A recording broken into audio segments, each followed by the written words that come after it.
for the most famous words in motorsports, please welcome your Grand Marshal, co-host of NBC's Today Show, Hoda Kotb. So excited. Here we go. Drivers, start your engines!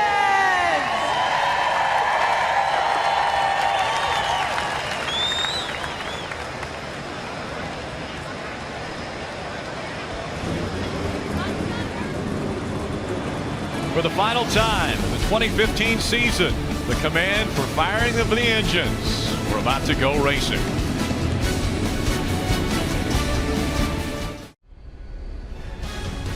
Only 400 miles remain in Jeff Gordon's career.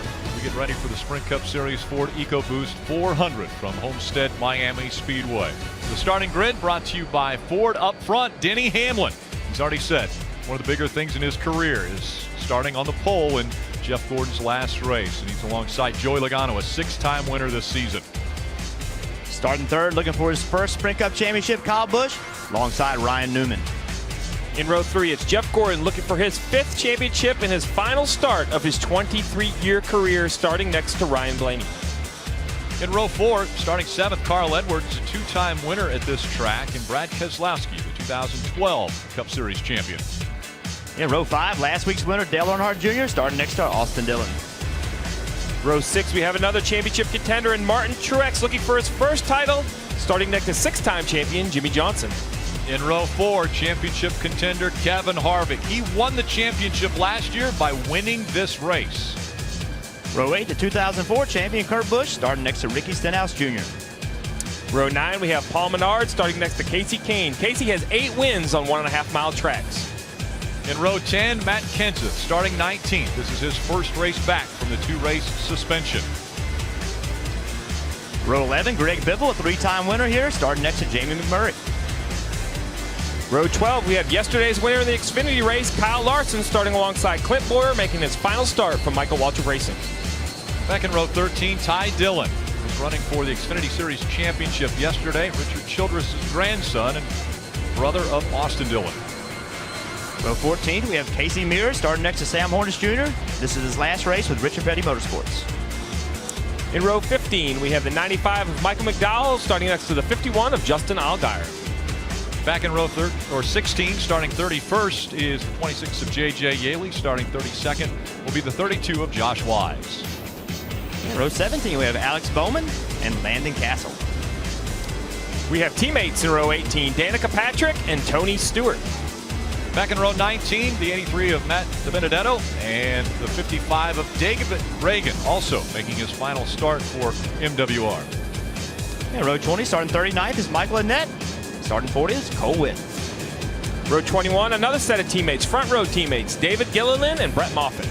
And at the back of the field, the 98 of Ryan Preece. Those are all 43 of the drivers taking on this 1.5-mile track. As the sun is now beating down on the track, let's go trackside to Marty Snyder. Rick, the car is starting to roll. Jeff Gordon finally in his calm office inside that 24 car for the final time. And he told me earlier today, I kept my morning as normal as I could. He said, I didn't want to have a lot of distractions. He has over 300 people here at the racetrack, over 150 of them with hot passes to be in the garage area. But he said, this morning, I wanted things to be normal. Had a conversation with his mom, a conversation with Rick Hendrick. He got his normal massage, which he gets before every race, just to keep things focused on racing. He knew, though, there would be a chaotic scene by the race car. We saw all that, everybody wanting a piece of Jeff Gordon's final race. But then there was that moment where everybody left. He took a final few pictures and he was by himself. Now, Jeff Burton, you know what that's like as a driver. When you're in that car, that's your office. The attention immediately turns to racing. It's so important to get focused on racing, but it's so difficult. When you walk down pit road knowing this is your last race you're ever going to run, you just don't know the emotions. He's going through it right now, but you know, he has a chance to win a championship today. On top of that, his last race, the emotions have to be high inside that race car. And this reminds me of Dale Earnhardt when he was able to win the Daytona 500, something that had eluded him for 20 years, when all the crew members came out and just paid respect to Dale Earnhardt, they're doing the exact same thing to Jeff Gordon as he gets ready to go on to the track for his final race.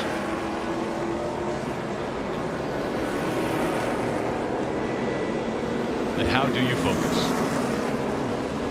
He has a championship that sits in front of him. Of the 4 championship contenders, they're racing each other. The one that finishes in front of the other 3 is crowned the 2015 Sprint Cup Series champion.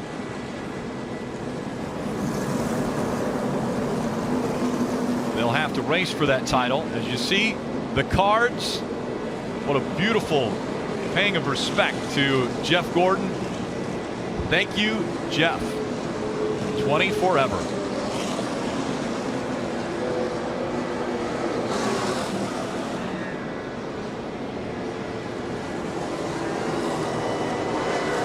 A sellout crowd at Homestead-Miami.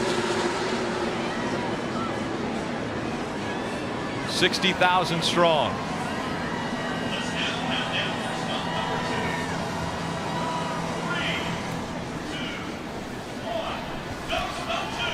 We'll ride along with a few different drivers today. One of those being Clint Boyer. He has the 5-hour Energy in-car camera, starting 24th today. Dale Earnhardt Jr. carrying the nationwide onboard camera, starts 9th. Joey Logano has the Ford in-car camera and starting on the front row in 2nd. And Denny Hamlin has the Coca-Cola onboard camera and will start on the pole.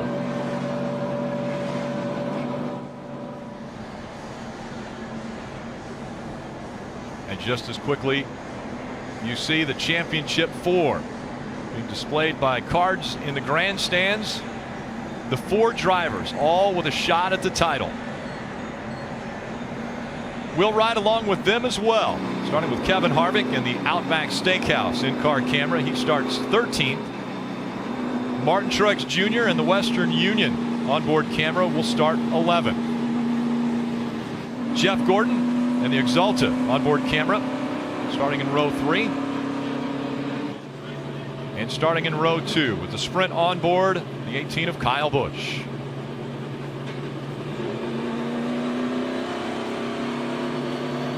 As the clouds have parted, our aerial coverage provided by Goodyear. Everything we learned making tires for the grueling demands of NASCAR inspires what we roll into yours. Goodyear, the official tire of NASCAR. The green flag had been scheduled to go in the air at 3:15 here in South Florida. It's just past the bottom of the hour, 4:35. Just over an hour and 15-20 minute delay. Done an incredible job of getting this track ready for 400 miles, 267 laps to determine a champion.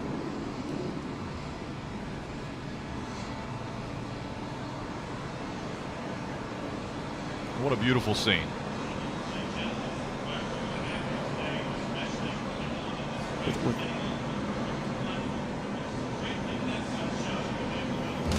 They're going to continue to drive pit road. We'll take a quick break and be right back for the start here at Homestead-Miami Speedway. Let's take a look at today's Sunoco fuel strategy. 267 laps, just over 400 miles.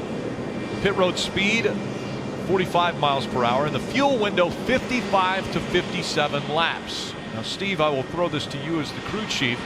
55 to 57 laps on fuel, but the tires will wear out very quickly in a run. The tires do wear out and the speeds slow down, the cars slide around. But if necessary, these crew chiefs and drivers will push it to the limits, trying to get all 57 or perhaps farther if they can conserve enough Sunoco fuel. They've told them they're going to go around at least one more time, so we will take this opportunity to let you know about on NBCSN. It's Hot Pass, focusing in on the 4 championship drivers. Lee Diffie and Dale Jarrett will walk you through, and you'll be able to listen into the communication that's taking place between driver, crew chief, spotter. That all available on NBCSN right now.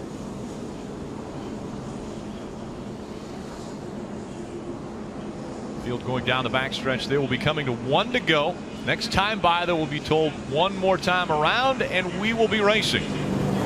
I thought that was a really smart move by NASCAR. There was a lot of debris on the front straightaway, and we've seen so many times a hot dog wrapper, a hamburger wrapper can get on the grill of these race cars and make the car overheat. You have to pit. So NASCAR took a couple extra laps to get all of that picked up off the racetrack.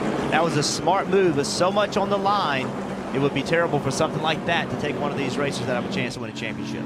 NASCAR has also informed the teams will have a competition yellow at lap 25, Rick. I think that's a good decision. With all of that rain, the rubber's washed off the racetrack. That'll allow these teams a guaranteed distance. They know they're going to run 25 laps until they have an opportunity to work on their car. Check the tires, the tire wear. Again, progressive banking on this racetrack. Down at the bottom of the track near the apron, it's 18 degrees. In the middle, 19 degrees. Up near the wall, it's 20 degrees. So as the beginning of a run starts, those fresh tires, we'll see them running right down at the bottom of the track. But as they wear out, they'll try to get up there where there's more banking. They can lean a little bit more on this racetrack. And with so many options available to these drivers, it's going to be really interesting to watch Kyle Busch, Jeff Gordon early in this race at the front of the pack. How aggressive are they going to be making moves through the middle, trying to get to the front to lead the race? And then Truex and Harvick, they might be 4 wide in turns 1 and 2, trying to get themselves to the front. So you have to be aggressive, but on the same time, you don't want to get yourself in danger early and take yourself out of a shot of winning a championship. But this racetrack presents that opportunity to try to pick up a lot of spots in a quick period of time. I'll remind you, points don't matter for the championship. If one of the championship drivers gets out front, they're not going to receive a point for leading a lap.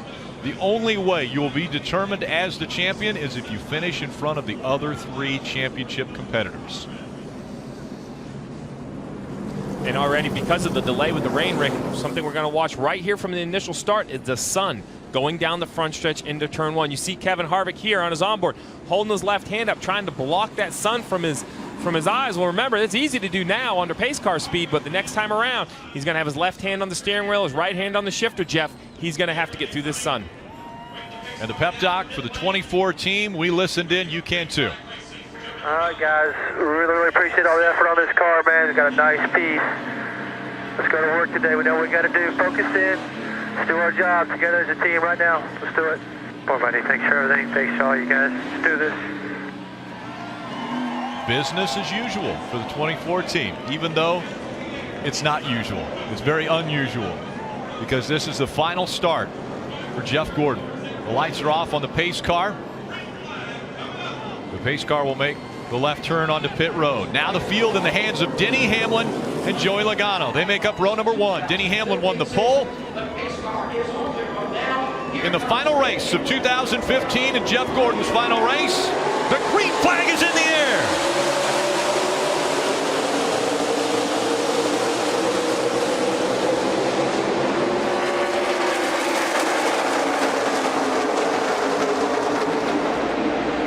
Joey Logano with a great start, jumps out in front of Denny Hamlin.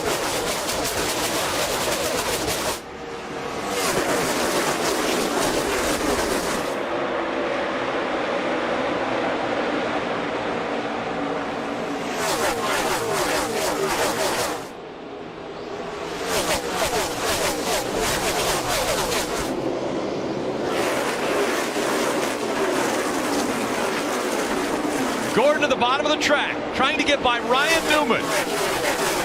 Gordon passes Newman for 4th.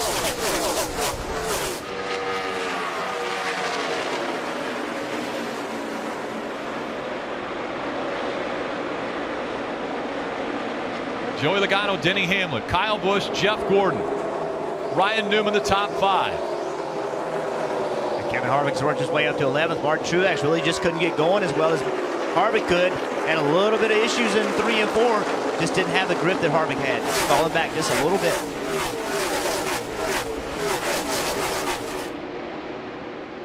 Sun definitely could be an issue in the early stages of this race. A lot of teams weren't expecting the sun to be in their eyes at the start of the race. Kelly. This team, the 78 team, made a lot of changes overnight. Martin Truex Jr. didn't really know what to expect, and in these early laps, he just said it's very tight in the center right now. The team telling him to use that track bar to raise it up to help loosen up that car. this 78 did. They leaned on some of their associates at Richard Childress Racing, compared notes. They didn't like where they were on speed in practice. As Kelly said, they made major changes. I know Cole Pern had to have a little bit of nerve to try to figure out what was the best thing to do. Stick with something you practiced, even though it didn't seem to be great, or change everything and shoot for something even better. That's what they have to do, Rick. They have to go out and beat their competitors. You'll always be able to see where the championship 4 running. That will be just below the ticker. And you already see the 2 lines forming. Denny Hamlin up near the wall. Joey Logano much lower on the racetrack. It's going to be interesting to see what Joey Logano does now as Hamlin's moved up the racetrack. Joey's going to move up the racetrack and try to take his line away from him. Hamlin all the way up against the wall, running second. Joey Logano out front. We talked about the potential sun. Look at Denny Hamlin's very unique visor setup on his helmet. He has a visor that protects his eyes from the dust, but then he also has that sunshade just above it. Top 2 separating themselves. Kyle Busch runs third. Kyle Busch almost a second and a half back from these 2. Joey Logano, after a great start, able to get in front of the 11 of Denny Hamlin. These are the first laps that Joey Logano has led at Homestead-Miami Speedway. Logano won all 3 of the races in round 2. Swept that part of the playoffs and looked to be the favorite as he was entering round 3 of the chase. But then Martinsville taken out in an accident. It was the 22 out front. The final race of the season. Mike? And Rick, as you alluded to, all that success in the playoffs for Joey Logano, many people expected him to be one of the final 4 here on championship weekend. So you can imagine the disappointment in their camp. Todd Gordon, the crew chief for Joey Logano, told me this morning that they were disappointed, but they do have new goals. And they're the same as Joey said last week after getting out of the car, being optimistic. He said, we've got one more race. We're going to go try to win that one. They feel like they've got a pretty good race car here today, although he's hitting the splitter a little bit right now, and he says it's a bit tight, but pretty happy with the way it's driving. Joey Logano has been out front all 7 of the laps that have been run. I mentioned that an accident that took place at Martinsville. It was Matt Kenseth who took out the 22. He was suspended for the next 2 races, but back here for the season finale. Denny Hamlin trying to work the bottom of the racetrack, trying to gain some ground. The 22 that wasn't working, so now Denny's gone all the way up against the wall, inches away from it. Trying to find some momentum to reel in the 22. We know we've got a break coming up at lap 25. That competition caution. Get the ultimate pass to every moment of today's championship race with Race Buddy.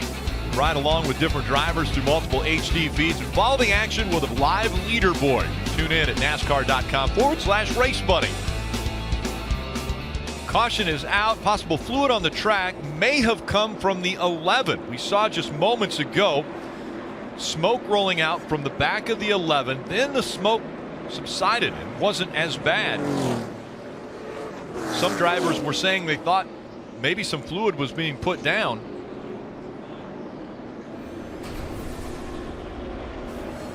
You see some heavy smoke right here out of the back of the 11.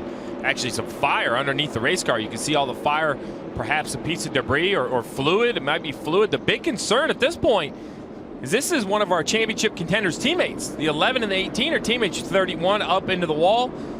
Talk about fluid on the racetrack. Perhaps that's what Ryan Newman got into. But if you're Kyle Busch, you want to understand what's happening with that 11, Mike. Yeah, and you guys may be onto something. Denny radioed in. He thought it was something in the back, and what his speculation was it was gear oil. So that's what he thinks anyways. He has that assumption because of the way it smells. He can probably smell inside the car, and different fluids have different smells. So rear end grease, transmission grease, they have a different smell than other things. It was interesting, though. It looked like it was almost coming out of the middle of the car, and it was a big fire. I thought that maybe something had gotten on the headers and it caught on fire, but it certainly looked like something that was, the fire was being generated by oil of some sort. The exhaust works its way all the way back just in front of the right rear tire. Is there a possibility that maybe some fluid, something got onto that exhaust as we see them making their way to pit road? Dave? Rick, they didn't want to spend a set of tires this early, but he said if we don't, we'll probably get run over. So a little adjustment for a car that was a little bit loose off. 4 tires and fuel for Kevin Harvick. Kelly? Martin Truex Jr. raised that track bar, but by the end of that run, he said he was in a 4-wheel slide. It was right sides only for the 78. Jeff Gordon said his car was tight entry, tight middle, a little loose on the exit. He did hit some debris off turn 4, but nothing to be concerned with. The wedge adjustment, Mike. And Kyle Busch a little bit tight, looking for a little drive off, a 4-tire change, and an air pressure adjustment. And before the competition caution, which will come at lap 25, they're not allowed to add fuel to the car. So it will just be adjustments and tire changes for these teams.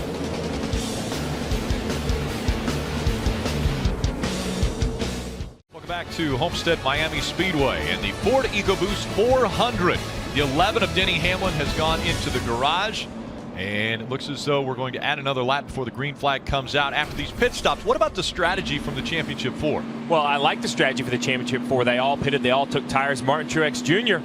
very aggressive with the pit call. Took right side tires. I like where Cole Pern's mind is already. He's going to be aggressive, point the issue. But the big issue, Jeff, is some cars stayed on the track in front of them. They're going to be much slower on these older tires. So this restart has the opportunity to be very chaotic in 1 and 2. Yeah, the top 4 stayed out, and now they're going to be much slower. These tires wear out very, very quickly. We've seen as much as a second fall off in only 5 laps. So these front 4 potentially are going to hold the field up. And like we talked about at the start of the race, now all these championship contenders, they have a decision to make. How aggressive can I be? I agree. I like the call from Martin Truex Jr. Remember, we have a competition caution around lap 25. NASCAR normally, if a caution comes before lap 25, like it did today, they'll extend it a few laps. We really don't know what that lap number is yet. But by putting 2 tires on, they gained a lot of spots on pit road. Question is, will it cost them now? And it's setting a tone. Cole Pern says, look, I know I might be the underdog, but I'm going to fight. I don't care what the other 3 contenders have done. I'm going to do what I have to do for the 78. Even this early in the race, he's already standing his ground. I think that might mean more than the amount of tires that are on the race cars, with the 78 willing to take risks. The 2, Brad Keselowski, had too many men over the wall. They were making some repairs to that car, so they have to go to the back for this restart. And the competition caution, we're being told from NASCAR, will be on or around lap 30. So they've added 5 laps to the competition caution. Pace car back onto pit road, and the field in the hands of Joey Logano and Ryan Blaney. They make up row 1. Logano on the outside, back into the gas first.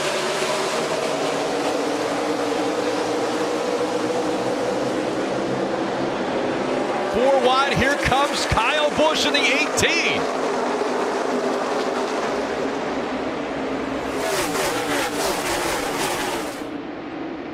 Martin Truex Jr. in the middle. Kyle Busch on the bottom. Kyle Larson on the outside. 2 championship contenders side by side.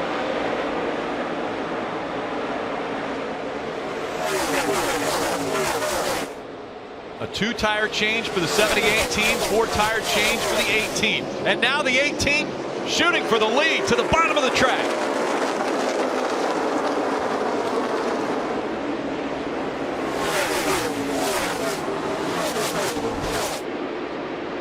Kyle Busch out front in Miami.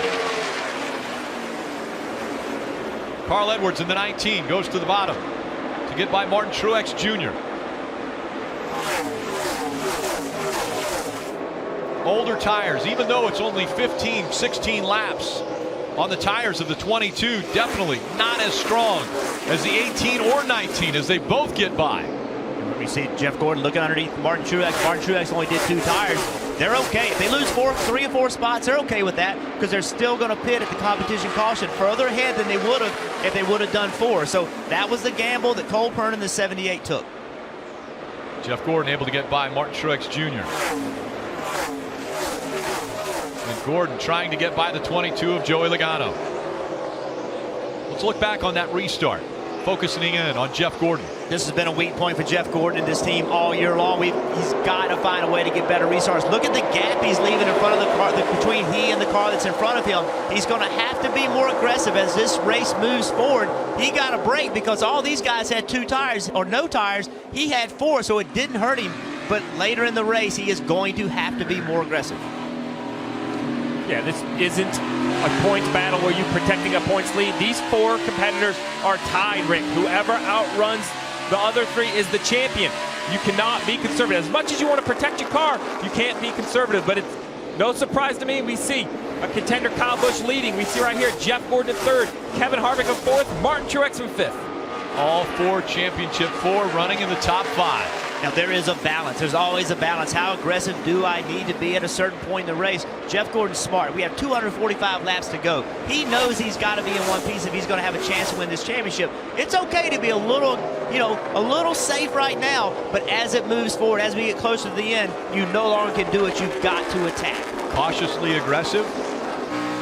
Jeff Gordon, maybe not as aggressive as he needs to be later in this race as they continue to fight on the outside. Jeff Gordon trying to get back by the 4. Kevin Harvick on the bottom of the track, trying to make the pass on the 24.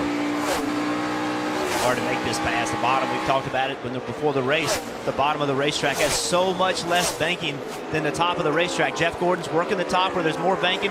Kevin Harvick's in the middle of the racetrack or toward the bottom. There's much less banking, much less grip for Kevin Harvick. So if he can overtake Jeff Gordon, he has a superior handling car because the racetrack is certainly not helping him. They continue side by side. The 11 of Denny Hamlin has made his way back out onto the track. He was only in the garage for 3 laps, so he is 3 laps down, running 43rd. As now the 24 of Jeff Gordon goes to the bottom of the track and will chase after the 4 of Kevin Harvick.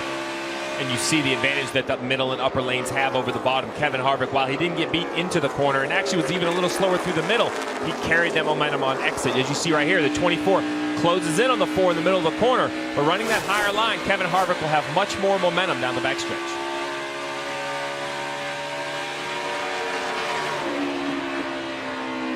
Kyle Busch out front. Has almost a 2-second lead over Carl Edwards. Kevin Harvick, Jeff Gordon, Jimmy Johnson now the top 5. Martin Truex Jr., Dale Earnhardt Jr., Jamie McMurray, Matt Kenseth, and Joey Logano in the top 10. Mike. And Rick, talking with Kyle Busch's crew chief Adam Stevens this morning, he told me he was cautiously optimistic. This is a brand new car, never been raced before, but he said assessing their practice, he says one of their best practices they've had all season long, and you can see that the proof is in the pudding. He's been out front. He expected to be a little tight early in this run, but have the balance come to him throughout this run. Dave? Mike, in final practice yesterday, Kevin Harvick was only 26th best on single lap runs. I asked Ryan Childress this morning if there was any concern there. He said, no way, we were great in the morning. We will be good in the race. Marty? Jeff Gordon's car a little bit too tight in the middle, a little too loose off day. This also a brand new car for Jeff Gordon. It was planned to race at Texas, but when they won at Martinsville, it allowed them to shift their car rotation because they could save this new car for this championship race. Jeff Gordon told me earlier this week, I honestly feel like it's given us a better shot to win the championship, Kelly. 78 team owner Barney Visser said when it comes to David versus Goliath, everyone wants to be David, and we're no different. The 2-tire call was to gain track position. Right now, Martin Truex Jr. is saying that he has no turn, though, in this car. And Martin Truex Jr. has fallen out of the top 5 to 6th. Matt Kenseth trying to make the move on Martin Truex Jr. Kenseth running in the top 10. As Dale Earnhardt Jr. makes his way by on the outside. And when you talk about tracks that like to run the high line, the 88 of Dale Earnhardt Jr., he loves this position right up against the wall. I'm actually a bit surprised that the 78 is a lane down off the wall. He's normally right up there with the 88. And once again, remember the 78 was 14th before the pit stop. They did 2 tires that moved them up. Now they're racing for 7th, 8th position. So again, they're falling back in the field, but when this competition caution comes out, they're still going to be further ahead by using this strategy. And we're expecting that competition caution to come out any lap now. NASCAR had mentioned that it would be lap 30 or around lap 30. The 18 of Kyle Busch just said he was a little bit concerned about pit road on the radio. Let's listen in. Any help on the water in the 22 pit box? I don't really see any water in the 22 pit box. It's wet at the front seam. I believe it's wet at the front seam. I slipped through it when I exited. So Kyle Busch already looking ahead, saying, okay, when I'm exiting my pit stall, the stall in front of us is a little bit wet. As the competition caution has now come out, race leader Kyle Busch will slow down to the pit car, or excuse me, the pace car pace, and it will be picked up in turn number 1.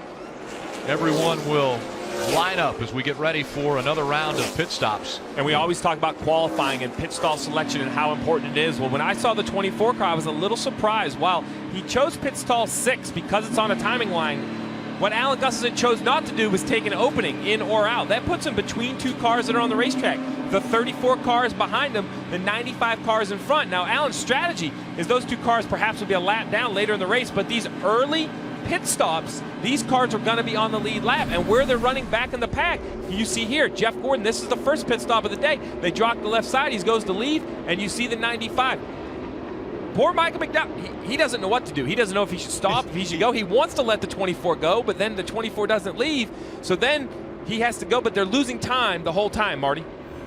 And Steve, Alan Gustafson went to the next pit box to talk to Michael McDowell's team. They've had a conversation on this set of pit stops. Michael McDowell's team will stay out to give Jeff Gordon a clear exit. That's great work by Alan Gustafson. It's more than just race cars and teamwork. You have to look at any way you can find an advantage for your race team. If you could talk to 95 into staying out, that's an advantage for the 24. Now, well, let's go to Dave. Kevin Harvick's veteran pit crew ready now. They will give him Sunoco fuel and 4 tires. He loves the entry. He's all the way up to 3rd place, but wants help still on the exit. It's still loose off. Kelly? Martin Truex Jr. still looking for a little bit more turn in his car. He also feels like he's on the splitter a little bit. They're going to make a chassis adjustment to help him out, and it'll be 4 tires for the 78, Marty.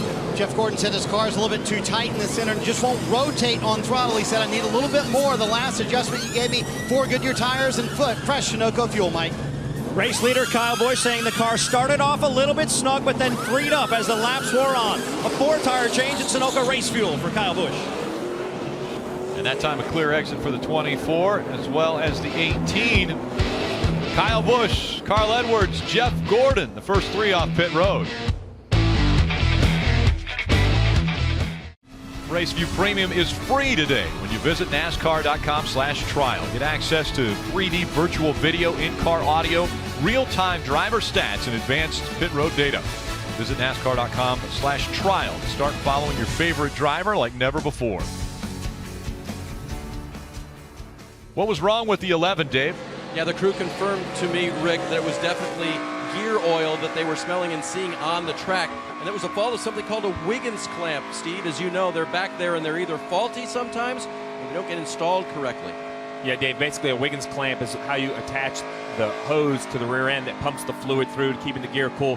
It has just a little clasp on it. It's kind of hard to explain, but it latches together. There's sometimes you think they're latched, not completely latched, and they can pop apart and the hose comes off. The good news for the 18, though, the team end of the 11, it wasn't a parts failure. If it would have been a parts failure, I'm sure Kyle Busch's team would have a lot more concern.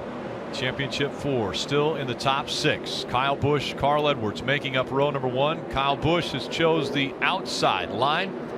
Race leader has the option of either starting on the outside or inside.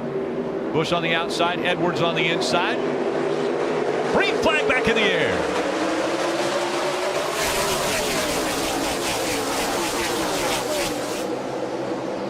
Jeff, we talked about more aggressive restarts with a 24. Jeff Gordon got one there. A great restart for Jeff Gordon to the bottom of the track and to the front of the field.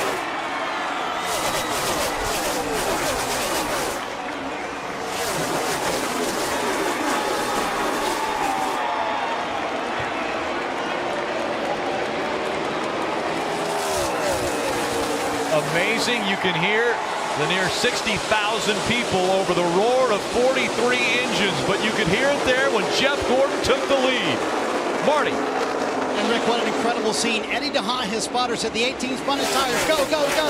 And the whole team collectively gave a fist bump, and you can hear the crowd cheering Jeff Gordon in the lead at Homestead. Here comes that 18 of Kyle Busch, though, looking at the bottom of the track. Jeff Gordon's teammate. 48 of Jimmy Johnson lurking back there in 3rd.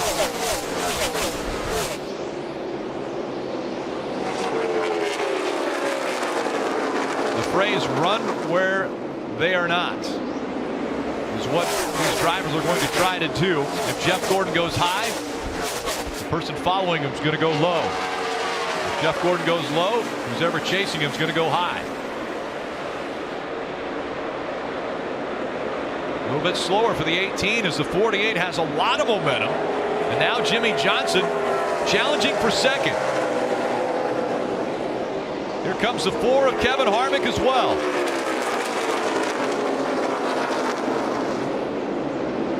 He's struggling right now. We saw him in the middle of 3 and 4. He lost all the momentum. He got up in the middle of the corner. It looked like he got really tight or really loose. I couldn't tell which. Got up the racetrack and all but had to stop. And 48 and the 4 went blowing by. And here comes the 4 looking to take second away from Jimmy Johnson. Kevin Harvick makes the pass, moves up to second.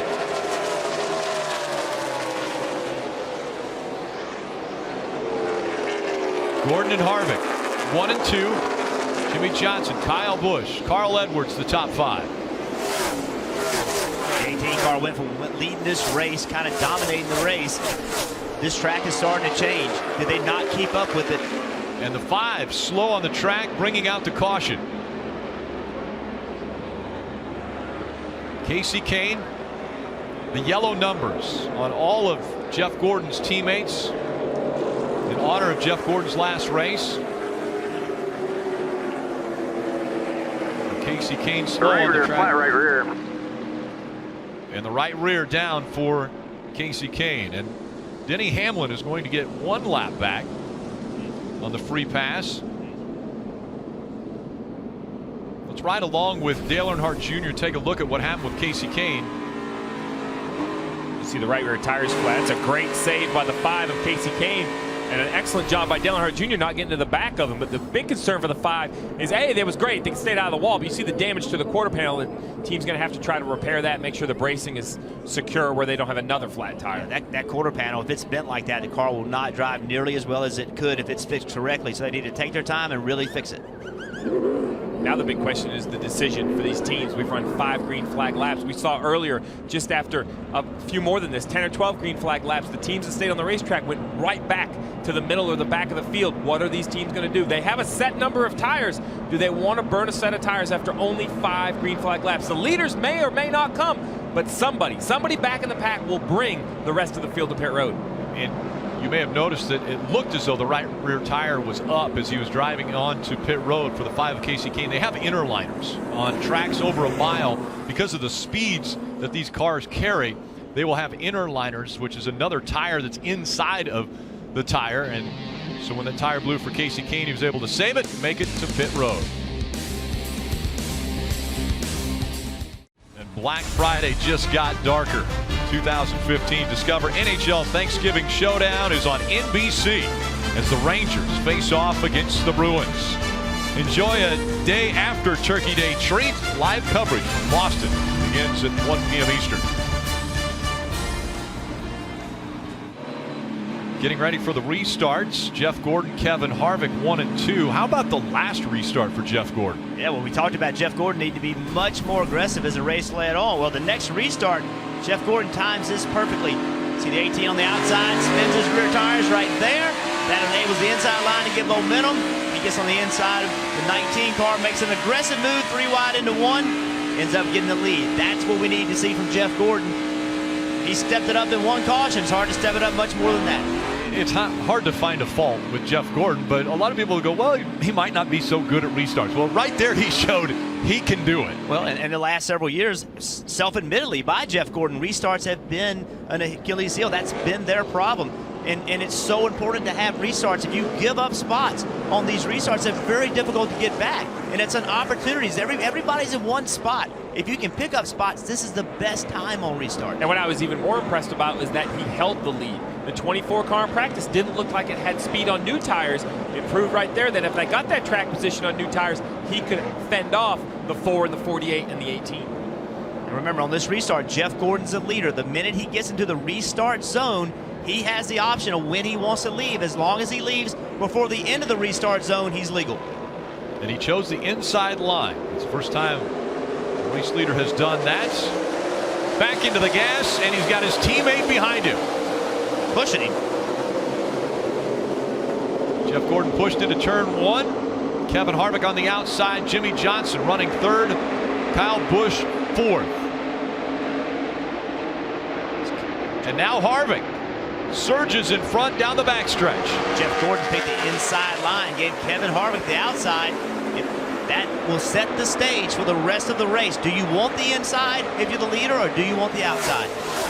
All the way to the top of the track goes Jeff Gordon. Here comes the 18 of Kyle Busch.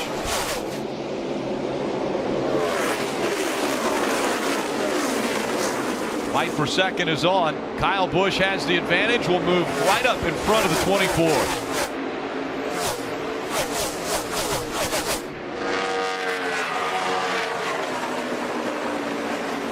And smoking down the backstretch. A wreck on the backstretch. The 88 is involved. The 15 as well. This 88 was one of the teams that chose to just come and get 4 tires. He was trying to use those tires, get back up through the field. They're racing 2, 3, and 4 wide down the backstretch. And he has multiple flat tires. The right front is down, the right rear is down. The 11 is going to get the free pass, and amazingly enough, will be on the lead lap after going to the garage for 3 laps. Also involved, Eric Almirola in the 43, the 17 of Ricky Stenhouse Jr. also on pit road. It's a multi-car wreck. This is also a great example of not giving up track position. If you get in the back of the pack, anything can happen. We see big wrecks on a restart in the back of the pack, and we saw it again. Casey Mears in the 13 also involved. Let's look back.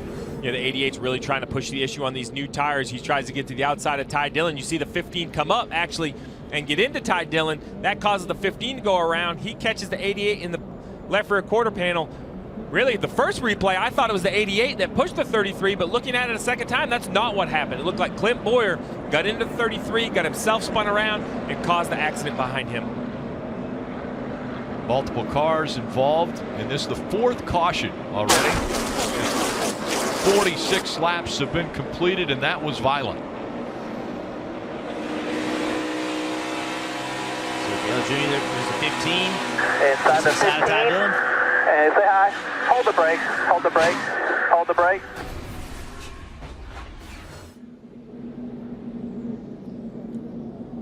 None of the 4 championship 4 came to pit road as the sun sets in South Florida. Kevin Harvick out front. Welcome back. 52 laps into a 267 lap race. Kevin Harvick is out front. Kyle Busch running second. Jeff Gordon is third. And Martin Truex Jr. is fifth. We saw it last year. And a lot of people said, well, there's no way that those 4 drivers are going to end up running up front and challenging for the win. But that's exactly what's happening once again this year. As they enter the restart zone, we're back to racing.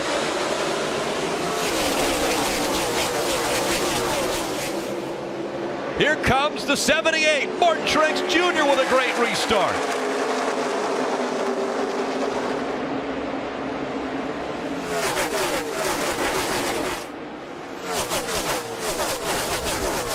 Martin restarted 5th. Now fighting for 4th. Kevin Harvick, Kyle Busch 1 and 2. Joey Logano is 3rd. Carl Edwards 4th. Martin Truex Jr. fighting for that spot. As Brad Keselowski in the 2 has battled his way back up into the 6th position. Remember, Brad Keselowski was penalized on lap 15 for too many men over the wall. He restarted 37th and already has worked his way up into the top 6. We talked about restarts and how important they were, and how the 24 car and Jeff Gordon had not had good restarts. Restarted in 3rd position, has fallen all the way back to 8th, and it all started getting into turn 1. That's what we talked about. That's the part they've got to get fixed. You just cannot give up spots on these restarts. And Gordon has fallen all the way back to 9th. Take another look at what happened on this most recent restart. So we laid back from the 18 and just didn't get it timed correctly. Now the 78 made the same move we saw Jeff make earlier, but when the 78 made it, it put Jeff in a position where he had a lot of cars around him at one time, and it just killed his momentum, and he lost a lot of spots between the start-finish line and the middle of turns 1 and 2. Started 3rd, and now you're running 9th. Jamie McMurray, Matt Kenseth fighting for the 7th spot. As Kenseth up high, and here comes the 41 of Kurt Busch. So, Rick, what you're seeing here is the 48. The 48, part of that penalty, as you mentioned, had to do a pass-through down pit road under green. The field went back to green condition. He rolled down pit road, so he's actually the last car on the lead lap. He returned to the racetrack right behind the 4 of Kevin Harvick, but had really good speed, fresher tires, was able to get in front of the 4. Dave. Rick, our leader hasn't always known how to race this racetrack. A couple years ago, he bounced the 29 car off the wall. He said, I got to stop that. But one of the things, Steve, that he's really learned is backing up the corner. In fact, the team told me that yesterday in practice, when he did that they found out when he did it, because one run he came in and they checked the brake rotor temperature. They were 400 degrees less than they were the run before. That's how they knew he was laying off the brakes and letting the car roll in. Yeah, looking at the RPM to try to determine how long they're in the gas down the straightaway. You said as soon as we get off the plane down here in Miami, Jeff, that this is a racetrack you have to lift early for these corners. Yeah, Kevin Harvick taught me that. Kevin Harvick is so good about getting in these corners very easy and then going back to the throttle very, very quickly to carry all the speed from the quarter of the way around the corner all the way down these long straightaways. Kevin Harvick is really good on the high line, and a lot of that is because of his patience with the throttle on corner entry.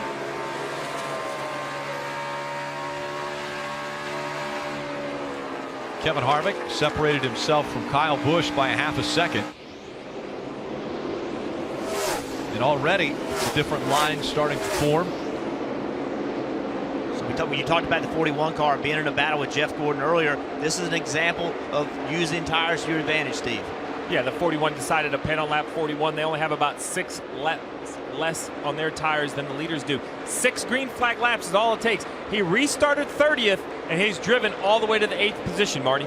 And on the radio earlier, Jeff Gordon said the tire fall off is amazing. As you guys mentioned, Kurt Busch, a terrific example of that. He's driven, as you said, from 30th to 8th right now, and the lap times are fairly good, and he's not very happy with the race car either. So that shows you how important tires are going to be this evening. As you mentioned, Steve, just 6 laps for these leaders on their tires, and that's the difference from 30th to 8th. Yeah, Marty, well, unfortunately for the 24, I hear what he's saying about tire fall off, but it might be an issue more with just the 24. Maybe their setup isn't handling the tires as well, or maybe they just don't like the balance on this set of tires, because we mentioned how he didn't get going great on the restart, but he's continued to fall.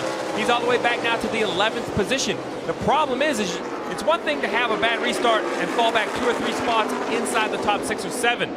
But if you get back here in the pack, Marty, it becomes so much harder to try to get your way back towards the front with any sort of pit strategy. So tough, Steve, when you lose all that momentum. And in fact, under the last caution, Jeff Gordon told Alan Gustafson, that's all I've got, guys. He said it's just cars so tight landing, it's loose off. Alan planned some pretty big changes on this stop whenever it does come, pulling a spring rubber out of the left rear to change the handling of that race car. Just way too loose off for Jeff Gordon. Well, we have to remember, Rick, is we had that heavy rain shower before the race, cleaning the pavement. Early in the race, the 24 looked great, but as you ride along with the 24, look at the racetrack. It just has a little bit of black lines and smear where the rubber's going down on the racetrack. As that happens, the track loses grip. It seems like this change in the racetrack does not agree with the 24 car. And that was a close call by the 31 as we see the 98, a little bit of smoke coming out from Ryan Preece. Right rear tire down. And so Ryan Preece going down to the next to the apron, out of the line. But we're still under green flag condition. Preece will take the access road in 3 and 4 to get back to pit road as Matt Kenseth looking to get by the 78 of Martin Truex Jr. With more on the 78, here's Kelly. Martin Truex Jr. still doesn't quite have the handling that he's looking for in the 78. Here's what he told us crew chief Cole Pern. It's really weird down at the 3. Like if you told me the whole entire car was bottoming out, I would believe you. I mean, it squishes down and just slides like it's an oil 4-wheel, more loose than tight, but just drifts. It's crazy. So you can hear Martin really just looking for more overall grip. He continues to adjust the track bar inside the cockpit to try to help out that handling. Different feels that these drivers are going through. We keep using the word momentum, and the reason we use the word momentum because on this big racetrack with all this banking in the corners, if you don't get through the corner well, it kills your momentum. Watch the 3 cars in front of Jeff Gordon. Ryan Newman has to check up just for a moment, but that amount of checkup, having to get out of the throttle, enables Jeff Gordon to make a move. So you've got to be able to try to stay in the throttle at all times. Had Ryan Newman stayed in the throttle, a wreck would have been created, but it is a great example of the importance of momentum on this racetrack. Kevin Harvick looking to the inside of Jamie McMurray, trying to take that spot back away. McMurray was able to get out in front of him. Gordon trying to grab the spot back. Kevin Harvick's nickname is Happy. 54 laps he led last year. He's been out front 22 already tonight. Kevin Harvick for championship 4. 71 laps into this race. When we look at the most laps led, it's Kevin Harvick. 27 and counting, presented by Sprint. Celebrate the NASCAR Sprint Cup Championship with Sprint. Switch now and save 50% on most of Verizon, AT&T, or T-Mobile rates. Visit sprint.com/save 50% today.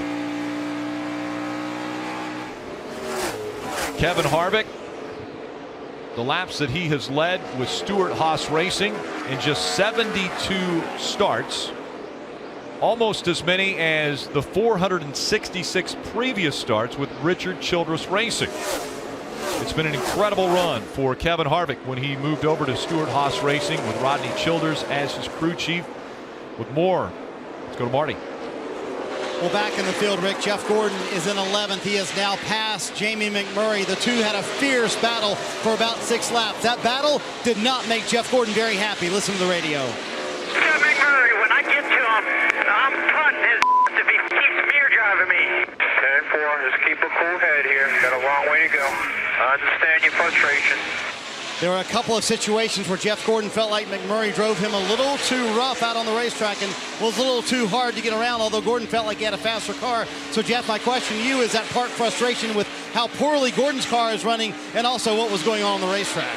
Well, I think when you're racing for a championship, I think, you know, you don't really expect people are going to give you a break, but you're hoping they're going to give you a break. And, you know, with lap 75 at 267, and you're racing for a championship and you think you're a little faster, you hope when you get to a guy, maybe he won't race you quite that hard. And let's specifically look at the instances for Jeff Gordon, what he was mentioning with the Jamie McMurray incident. You see the 24 on the very bottom of the racetrack, and the one car had a lot of racetrack to use, but he didn't use it. He got side by side with the 24, which pulls the air off the 24 and makes it really loose. A little bit later, the 24 caught him, and the 24 kind of, to me, this was a show of displeasure. Being this high against a race car on the outside groove, that's Jeff Gordon telling Jamie McMurray, hey, look, dude, I've had enough. Next time I get to you, without saying a word, next time I get to you, you and I are going to have a problem. And so Jeff Gordon running 11th now and the furthest back of any of the championship 4. Kevin Harvick, Kyle Busch running 1st and 2nd. Martin Truex Jr. is 9th. Jeff Gordon 11th.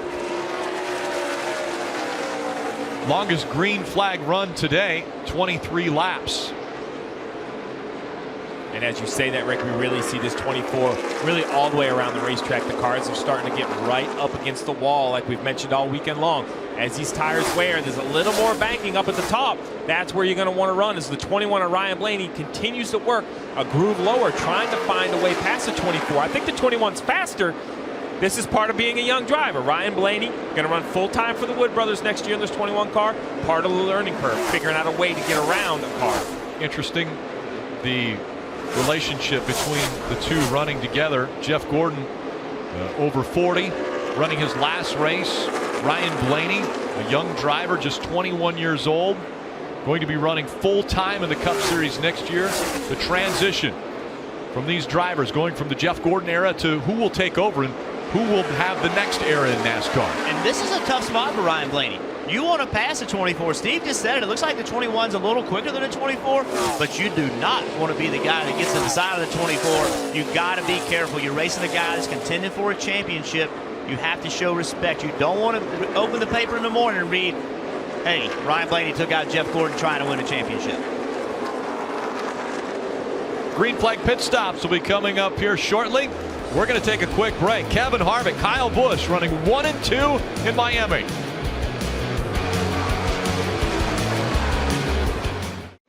NASCAR fans, this is your chance to celebrate the end of another outstanding race season with all the stars of NASCAR in Las Vegas during Champions Week. For more information, visit NASCAR.com/Vegas.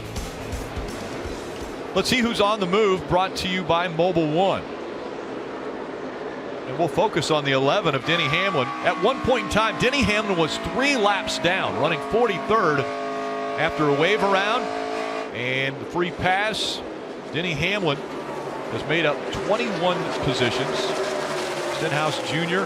14 spots. David Reagan 13 spots. With more on the 11, Mike. Well, you know, Rick, I spoke with his crew chief, Dave Rogers, this morning about the season in general. And, of course, they're a little disappointed. They're not among the championship contenders today. But he took full blame. He said, look, we beat ourselves in Talladega. He said we made a mistake that led to the roof flap failure, and we need redemption today. But, of course, with the Wiggins clamp failure, well, they're back in the same boat.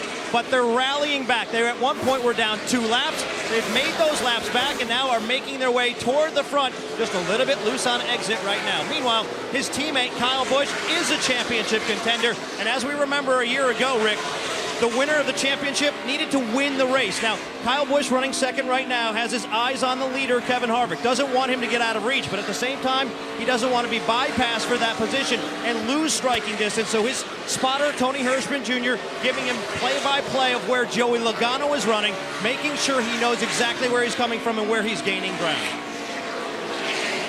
It took a win a year ago by Kevin Harvick. He was in 2 must-win situations to end the 2014 season. At Phoenix, he had to win to advance into the championship 4. And then at Homestead, he had to beat Ryan Newman, who finished second in the last race of the season. He was able to do both. Now leading once again as we come to the season's end.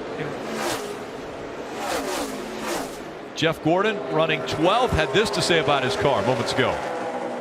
Man, I don't know. I'm not very good. I'm loose off the wall, real tight landing, tight on throttle, real super loose on exit. And as you see, Jeff Gordon's running 12th, Rick. It might not be flashy, but as we watch this 24 going around here, Jeff Burton and I were just having the conversation that he's fighting. Denny Hamlin's got by him on new tires, but he's held off the 21. He's held off the 3 of Austin Dillon. It might not seem flashy for all this battle back in 12th, but that's what the 24 has to do. Give the crew chief feedback and continue to battle. Even in 12th, you have to go for every position you can get, Jeff. Yeah, no question. You have to remain in the fight. You cannot lay down. We heard Kevin Harvick talk about it last year, that Tony Stewart told him fight all night long, no matter what. And Jeff Gordon right now continue to fight. He could have laid down a little bit and given up a spot to Dillon, Blaney, McMurray, but he didn't. It's a huge difference coming on pit road, running 12th versus running 15th. So credit Jeff Gordon for continuing the fight. Joey Logano's been able to get by Kyle Busch for the 2nd spot now. And Rick, what's coming? Green flag pit stops. You talk about the opportunity of making mistakes. It definitely gets amplified as we see our first championship contender make a stop at 78's on pit road. And Martin Truex Jr. said he was really starting to struggle with this car towards the end of the run. They were just looking for more overall grip. They talked about taking a packer out of both fronts here. They're just looking for more downforce on this car. First half of the run needs to be stronger. They felt like their times leveled out in the second half of that run. They just need to have better takeoff speed for the 78. 4 tires and Sunoco fuel as well for Martin Truex Jr. And more cars on their way in. The 18 of Kyle Busch also making his way to his pit stall. Mike. And Kyle Busch, Rick, is saying he's been a little bit tight, a little bit edgy on the gas. We're planning a 4-tire stop and an air pressure adjustment. The team, which has predominantly been with Kyle Busch since 2008, some in the Xfinity Series, some in the Cup Series, know exactly what they're doing here. 4-tire change, left sides now, as they complete their service. Really quick, he's away. Since the 4 car was last on pit road on lap 32, he grabbed the lead. He's held on to it. This run, he said, the front needs to turn a little bit better on entry. I'm still too loose off at the corner. So the Goodyear tires going on have an air pressure adjustment. He'll get a full load of Sunoco fuel, and he leaves pit road.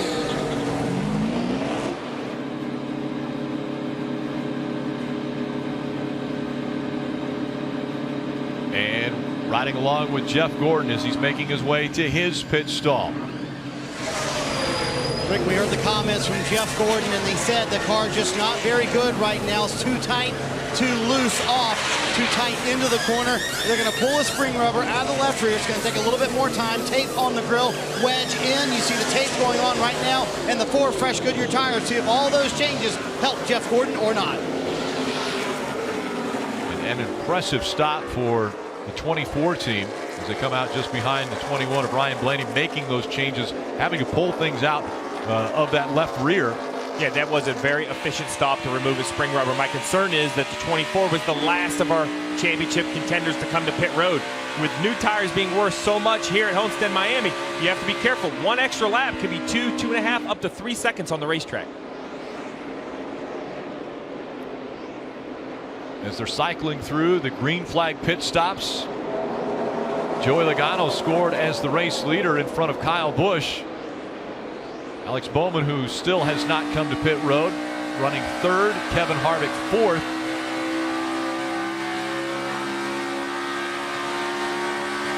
When Kyle Busch came to pit road in front of Kevin Harvick, that gave him an opportunity to take away that spot on the track. So Logano's out front, Kyle Busch running second, Harvick's 2 spots back. And that's really one lap. Kyle Busch came to pit road on lap 90.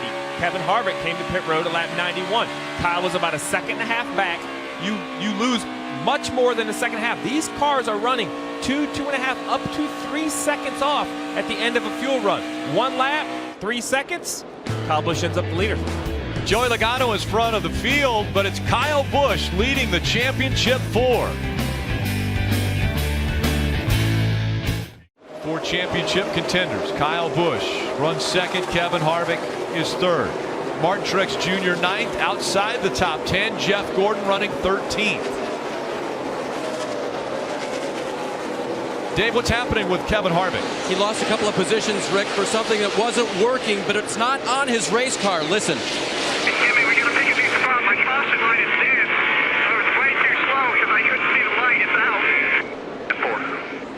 Whatever mark he used to turn on to pit road is no longer there. Jeff, I think you've been on the track in your Toyota Camry this weekend. Getting on pit road here is tough anyway, and if your mark goes away, like perhaps not a lit light, that's a big deal. That is a huge deal. All these drivers practice getting on pit road on Friday and Saturday. You pick something on the racetrack where you know you can drive as hard as you can. When you get to that point, you start to brake to get on pit road. This light is out, so Kevin Harvick could not see it. So he didn't know where to go. So we documented that he lost a spot or 2 spots on pit road. That was because he did pitting a little bit later, but also he did not get onto pit road as fast as he could have because he could not find that light. Here was more communication from the 4 team. I know what to do on that pit road marker. Just talking, start talking him all the way through, and I'll just tell him because there really ain't nothing to mark him by. Yeah, 10-4. So now the spotter has got to find that light. He's got to find that light, and they've got to find a way to communicate. He's got to say 10 car lengths, 5 car lengths, you're there. And then Harvick's got to trust him if he wants to max out his entry pit road speed. And that's so important under these green flag stops. But that's going to take a lot of trust.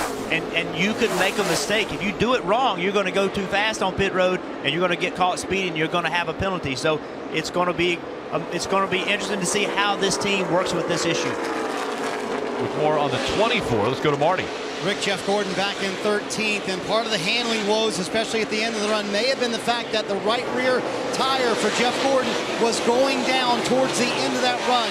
Alan Gustafson just told him on the radio that the right rear had started to go down. Jeff radioed them and said, yep, I felt that a couple of laps before we came in. Steve, how much can that change the changes they made on the car and affect it on this run as well? Marty, that's the absolute biggest concern for Alan Gustafson right now is how long was that right rear tire going down? Is that what we adjusted for? Did we pull that left rear spring rubber under green when really we needed it in the race car?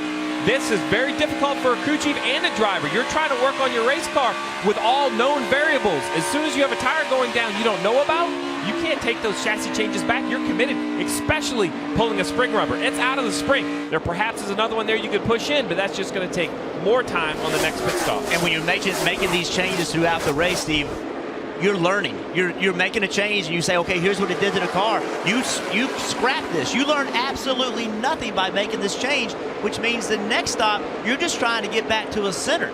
And then the next stop is when you'll start to learn. So it hurts you right now, but it also has an effect on you later in the race. You were given up an opportunity to learn something about what makes your race car better. That's why practice is so important for these teams, because they try to get as close to perfectly balanced as they can, but then still build in the adjustability to the cars. Yeah, and that adjustability, Alan Gustafson pulled a spring rubber. All that is a tuning tool. It's physically a piece of rubber material that goes in the coils of a spring. You've seen the spring in your ballpoint pen. As you compress it, it compresses. Those are in the back of this race car. As they compress, they have a certain rate. You put a little piece of rubber in there, makes that spring harder to compress.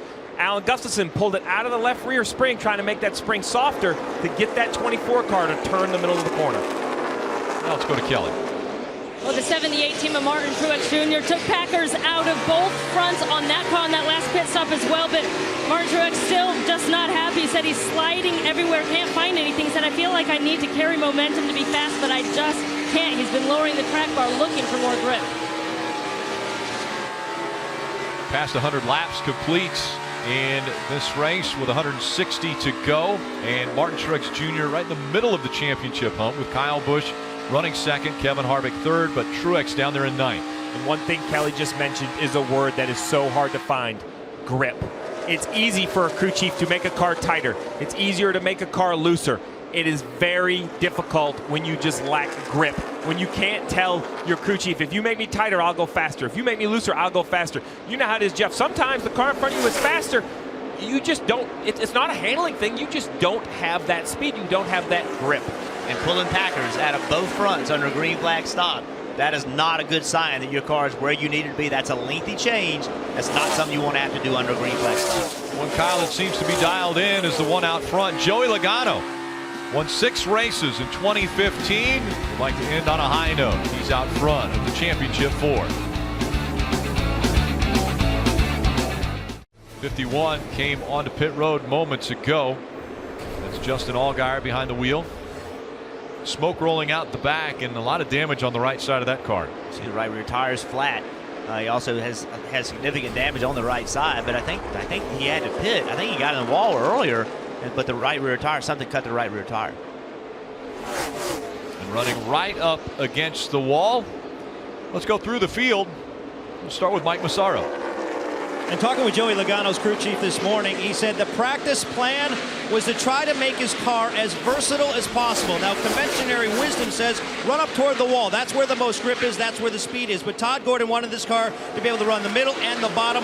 Joey Logano's been able to do that throughout the course of the day as he ducks down underneath the car towards the apron here, showing he can run that line. He's been saying he's a little bit snug, but otherwise pretty good. Meanwhile, championship contender Kyle Busch told me after winning the Brickyard earlier this summer, completing a 3-race stretch, and once he won 3 in a row, he said he's never been this confident. He said maybe the only other time was 2008 when he won 8 races in a row. He felt that time in August he could compete for this championship, and proving it again here, Dave. Because he had to be conservative on that last entry to pit road, Kevin Harvick lost not only the lead, but he lost the championship position. And right now, the 4 car is not handling well. He's losing the front all the way through the center, and he's loose off. Marty? Dave Carl Edwards having a strong effort here in Miami, running in 4th right now. You know, he was the first man to miss the championship 4 by just 5 points after Phoenix. I talked to him before the race. I said, are you over that? He said, sort of, not really, but I would love to have been competing in that Final 4 here, Kelly. Kyle Larson won the Xfinity Series race last night, and he said, it's pretty cool that I got a win on Jeff Gordon's last weekend. He started 23rd, gained track position by staying out under caution, but he got into the wall a few laps ago, and now he said the 42 is getting tight, Dave. The 2 of Brad Keselowski recovering from a penalty earlier. Right now is 2 loose on the entry and 2 loose off. So that car not handling well for him. Behind him, the 20 of Matt Kenseth. Welcome back. He is back from a 2-race suspension, and his team said very glad to have him. They knew Matt wouldn't forget how to be fast. He's running in the top 10 here, Marty. David, after that press and run up through the field for Kurt Busch earlier, he settled in right about the 8th position right here. The car a little bit too tight in the middle of the corner. I asked Tony Gibson, his crew chief, to assess the season for the team. He said, considering Kurt missed 3 races at the beginning of the year and we almost made the Final 4, I'm really happy, Kelly. When asked who his favorite driver as a kid was, Martin Truex Jr. said Dale Earnhardt, hands down. Well, he could become the first single-car team to win a Sprint Cup championship since Earnhardt did it back in 1994 with Richard Childress Racing. They've been struggling to find the handling on this car, but moments ago, Martin said, simply, it's better. Mike? Kelly, what a recovery it has been for the 11 team and Denny Hamlin. After having a problem that put them in the garage for a couple of laps, they've recovered and are now running inside the top 10, believe it or not. He feels like he's got a very fast and balanced race car right now, Marty. Last year in Miami, Ryan Newman, Mike, came here with a shot to win the championship. Tonight, he does not have that shot. Same as the last two runs for that 31 car of Ryan Newman. Too tight in the middle, too loose off the corner. They just cannot get that out of the race car for that 31 team. For Jeff Gordon, championship contender today, he just told the team a moment ago, it just does not feel good. I can tell you that. Alan Gustin came back on the radio, said, your times are as good as a 4. I know you're not happy with it, but hang in there. He said, you're right. It feels terrible right now with the way we're handling. How about the run for Ryan Blaney? We mentioned a moment ago they'll be full-time in 2016 in this 21 car. He told me earlier today, I love that. He said the toughest part about this year is running part-time because we don't get that regular rhythm. It's going to be nice to have that in 2016, Dave. Jamie McMurray qualified 22nd, Marty, but that wasn't indicative of the speed in the race car. Since the start of the race, he's moved forward, running the top 15 for most of the evening, and on that last stop, he was just a little bit tight in the middle, loose off. Kelly? Trevor Bayne in the 16 looking for a bright spot this season, and it might come right here in the finale. They gained a lot of track position by staying out under a caution right now. Trevor's saying that he's a little bit tighter starting this run, hoping to get better, Dave. Austin Dillon may have had the most fun of any driver in the last run. He went from 25th to 13th, past 12 cars, and the car was just a little bit loose when he came to pit road for adjustments, Mike. A.J. Allmendinger running 17th, although he has said he's not been able to run the top line the whole race, and the balance of the car has been swinging from tight to loose, and it's a little bit on edge, having difficulty getting back to the throttle, Kelly. Greg Biffle once won 3 straight races here at Homestead-Miami Speedway. It has not been the season they were hoping for as he missed the chase, but I spoke with him moments before the start of this one. He said he was really looking forward to 2016, Mike. Jimmy Johnson sitting on win number 75 after his Texas victory, but has certainly had some momentum after leading several laps last week in Phoenix. Just 1 win shy of tying a record set by Dale Earnhardt with 76 wins. He's trying to recover from a penalty earlier in the race, right now running 19th. Rick? Those are all of the lead lap cars, and he's about to go a lap down. Great job through the field there, brought to us by Nationwide. Joey Logano closing in on the back bumper of Jimmy Johnson. Logano, Kyle Busch, Kevin Harvick, the top 3. Kyle Busch 1.6 seconds behind Logano, but he's out front of the championship 4. Kyle Busch leading the championship in the final race. Joey Logano in front of Kyle Busch, Kyle Larson, and Kevin Harvick running 4th. And Kevin Harvick's been in a tough battle with Carl Edwards, trying to keep Carl behind him. And Kyle Larson has got the outside working now. He had a great run through the middle in 3 and 4, made it 3 wide, getting into turn 1. Clears both Carl and Kevin right in the middle 1 and 2. This is when we think Kyle Larson should start to shine. We keep waiting for it to happen because we know how good he is running right around the top. Tires are worn out. This is when we think Kyle can start making a drive to the front. Longest green flag run now, 77 laps. Kyle Larson was last on pit road on lap 90. 92 for Larson, 90 for Joey Logano. Gone almost 40 laps now since they were on pit road. And Harvick back in the 4th spot. Dave? Rick, remember, he lost the lead because he couldn't get aggressively to pit road, and they worked on his race car. This was the result. Yeah, this is very good. Front end just plowing on into nothing on exit. Yeah, He just radioed the team and said it's like the gas pedal is ice. Rodney radioed back to him and said, I think I screwed up on air pressure. They're waiting for the next stop to make the 4 car better. And they're closing in on that stop. Again, the pit window anywhere from 55 to 57 laps. And as you both have mentioned, the fall off of the tires is so severe. Would we see Jeff Gordon coming to pit road maybe a lap or 2 before that window opens up for him? This is going to be the tough decision for these championship crew chiefs because coming to pit road early is a risk versus reward battle. You definitely want to come in, get adjustments, get fresh tires, but one ill-timed caution could change the whole course of the day. If I'm the 24 car, I'm scanning Kyle Busch, Kevin Harvick, Martin Truex. When I hear either of those three pit, I pit the same lap. Not a lap after, the same lap. Marty. Rick, a moment ago, Jeff Gordon was running 13th, and remember we told you his car was, quote, terrible. Well, now things are looking a little more positive on the 2014. Here was Jeff on the radio a moment ago. I found a little stuff in here I need better drive off. Yeah, you found a lot. You're doing awesome. And Jeff, it's amazing. Even a guy who's won 93 races and all the championships Jeff Gordon has won, you're constantly learning as a race car driver, aren't you? Every single lap, you have to max out the potential of your race car, which means you have to be constantly looking for places to put your race car. How far do you drive in the corner? When do you get in the throttle? Where is your car the best? And that changes as your car changes. Jeff Gordon's lap times are not bad right now. They're about a 5th, 6th place car. So he has found a way to take the car that he isn't exactly happy with, put it in a position that he wants it to be in, and drive it the way it needs to be driven and find some lap time. Slow on the racetrack, the 10 of Danica Patrick making her way onto pit road. Danica Patrick's last run with GoDaddy as the sponsor. Well, as these tires get old, one car that has found a ton of speed is the 42 of Kyle Larson. You're not going to hear this said very much in a 1.5 mile track, but he is up to a 1/2 second faster than the leaders. 0.5 of a second each lap. He has gone from almost an 8-second gap to the lead of Joey Logano. In just 4 or 5 laps has cut that down to 5 seconds. We saw this in yesterday's Xfinity race. He won this race with about 7 to go. He was probably 30 car lengths behind Austin Dillon. We said, hey, this race is over. Austin's going to drive away. He found a way to go to the top of the racetrack, and he mowed him down. Caught him in about 3 laps, and that's what he's doing right now. He is exceptionally fast. Joey Logano has led the most laps, 63 now, as we've passed the halfway point. Look at the last lap times. The speeds. Logano out in front, turning the fastest lap. Kyle Larson 2nd fastest. Matt Kenseth 3rd fastest. Kyle Larson's lap, that was in traffic. He had a car in front of him that slowed his momentum down. So even in traffic, he was still able to be 2nd fastest. Coming up on Greg Biffle. Now only 17 cars on the lead lap.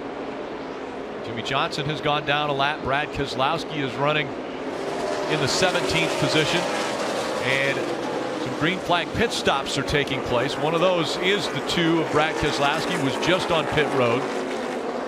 And that's what happens. As soon as the first car decides it's time to come to pit road, you see Martin Truex Jr. All right, I'm going to come early, get those new tires, try to get an advantage, Kelly. Because he's still struggling to get the handling on the 78 car. He said he was loose getting into the corner, but then tight on load up. They're going to take more Packer out of the front of this car. Martin said he could drive it at about 98% and get a decent lap. You see it's going to be 4 fresh Goodyear tires, and you see the flames go up there as they were fueling the car. And those flames continue to burn as the 78 drives off. And a little bit of fuel still on that opening as we go down to Dave. Spotter Tim Fedewa talked him all the way around the corner, helped him be aggressively onto pit road. He'll get a 4-tire change and also an air pressure adjustment of those Goodyear tires back to what he had before, full of Sunoco fuel. An interesting call by Alan Gustafson. Jeff Gordon was going to pit in 5 laps. As soon as the 78 and the 4 pitted, they called the 24 to pit road. We talked about them pitting late in the cycle earlier. They pit early in the cycle this time. It's going to be 4 tires for Jeff Gordon after he found a little something. We heard that. And also fuel for Jeff Gordon. The only adjustment this time, air pressure and tape on the nose. That's it. You see the 4 tires going on. The tape on the nose going on. 12.3 on the stop for Jeff Gordon. 4 tires, 18 gallons of fuel in 12 seconds. Very impressive once again. And the 18 of Kyle Busch now on pit road as well. Kyle was scored the race leader as these green flag pit stops continue to cycle through. Kyle headed toward Mike Massaro. And Rick, Kyle's been real happy with the race car. The only thing he has said so far is that he's searching for rear grip. We're going to pay real close attention to this pit stop because all night long they've not touched the chassis once. Only air pressure adjustment. They go to work on the right side there. They've had clean stops throughout the night. They do have the wrench this time. It goes in the left side. A left side wedge adjustment. It would appear being planned. And now the wrench gets turned. A good stop for the 18, Kelly. Mike, you saw that fire on the 78 car, Martin Truex Jr., as they were refueling, and the gas man had to back away. Well, just moments ago, Cole Pern saying we're probably not going to be full here, so if this race continues to go green, it could force their hands to pit earlier than they would have won. Unfortunate for the 78 team. Again, you see right here, there's a little bit of spill from the first can, and the sparks from the lug nut is normally what happens. So as he starts hitting lug nuts to remove the left rear tire, the sparks from that lug nut ignite the fuel that was on the ground. You see right here, it starts on the ground, goes up towards the car. The fuel man does absolutely the wise thing, backs away, does his only option at this point. A very scary situation. Luckily the fire wasn't bigger, but the big concern now that everyone's safe is the fuel they were able to get in the 78 car. How much was it? They're going to have to go into the calculations to try to figure out a number. Here was the communications on the radio after that fire. Oh, that's a fire there, huh? Just on that. Probably not going to be full here. Those two guys don't get too animated about much. Had some fire. Yep, we're probably not full. There was an extra man that jumped over the wall for the 18 team to take the tear off of the windshield. NASCAR will approve that. They'll ask if they can have an extra person to service either the windshield or the driver, and NASCAR would approve that. He didn't do any adjustments to the car, just took that tear off the windshield. Yeah, another smart move by the fuel man on the 78 was he turned the fuel can up rather than turning it down, so the fuel ran down rather than coming back out. But you watch the 78 here getting on the outside of the 46. 46 got way up the racetrack, almost got into the side of 78. Watch it right here. Very close call. Yeah, Rick, one thing that changed this year is you're allowed to have that extra fuel or that extra crew member to service the driver at any point during this season. Carl Edwards is out in front. Kyle Busch leading the championship 4.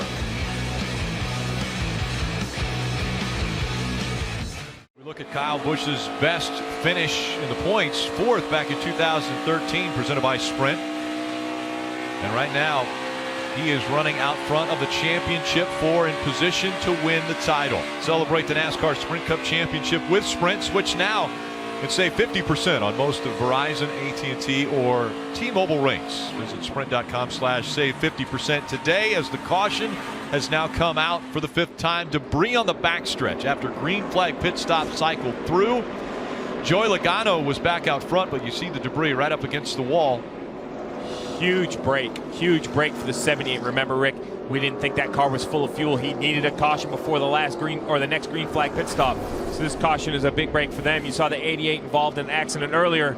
It's hard to make these repairs. You're going to see this is a big piece of debris that blows off the right rear quarter panel of the 88. Bounces off Tony Stewart's car, and right there in the groove. Martin Truex Jr., you mentioned the issues on pit road. He has had numerous issues over the past few races. This is Charlotte. Yeah, Jeff, you've been very vocal about the 78 pit crew being a concern of yours coming in here, and I agree. The fuel can barely slides forward and goes just to the yellow line, almost out of the pit box, which would have been a penalty. Yeah, that was a lucky break. Then in Kansas, see the tire rolling, uncontrolled tire. That was a penalty. Then at Talladega, more issues again. You see the tire that circled. And remember, the problem with this pit stop is he lost the draft because of it. That was under green. And then tonight here in the season finale, a spark catches the fuel on fire. They don't get the car full. Luckily, it looks like they're going to get away with this issue because this caution saved them from having to pit in extra time. Yeah, the poor pit stops put these guys in position several times where they had to really dig to be able to move into this last championship round, and you cannot have those mistakes at this point. Especially as we come to the season finale. Martin Truex Jr. has been so strong, especially to start the 2015 season. They've got the win at Pocono, as we are seeing Logano, Kyle Busch, Keselowski, all the lead lap cars on pit road, Dave. Including 5th place Kevin Harvick. He said it was better that run, especially managing the top, but still a little loose. Quarter round of wedge out of the right rear, 4 tires and fuel, Kelly. So it's just the caution that the 78 team needed. They've been making big adjustments, and that time Martin said it took off all right. We'll see how it goes from here. You see it's going to be a 4-tire change at Sunoco Field to the 78, Marty. Jeff Gordon said the car took off better, but I'm still just so loose on exit half round of the right rear and wedge. That should tighten up that 24 car and 4 fresh good tires, Mike. Now Busch real happy with the balance of the race car. Said it took off really good. A 4-tire change, no adjustments. Race off pit road, top 3 positions stay the same. Kevin Harvick gained a spot. Kyle Larson lost one. Denny Hamlin also gaining spots. NASCAR on NBC is brought to you by Bank of America. Life's better when we're connected.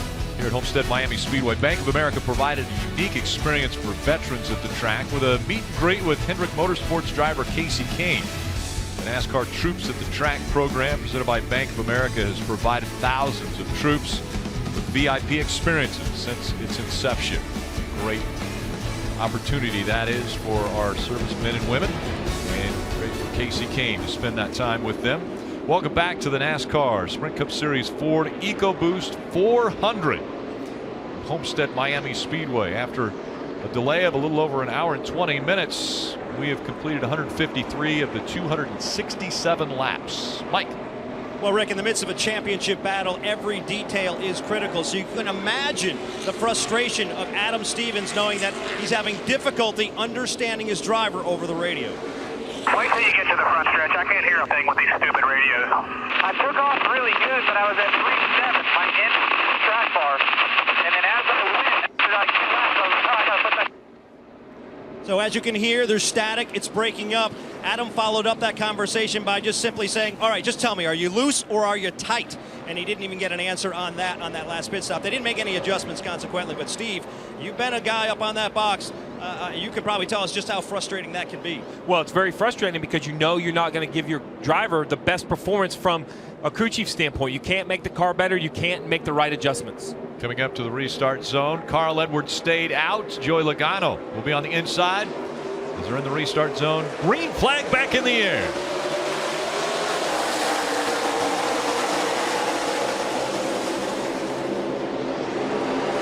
Three wide for the lead. Here comes Kyle Busch.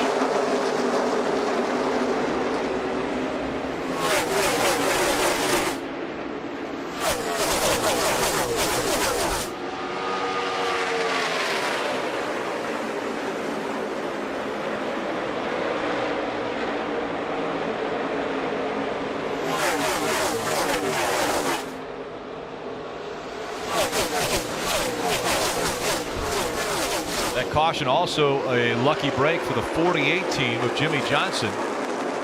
They were able to stay on the lead lap. Tell the 19 car on the bottom of the racetrack, he's so much slower than everybody else because he didn't pit. And he really bottled up Martin Truex Jr. He lost a lot of spots because of that. Martin Truex Jr. was running 12, now 11, as he's been able to get by Carl Edwards as Edwards continues to drop like a rock. Edwards all the way back to 12th after starting up front. Kevin Harvick taking second away from Brad Keselowski.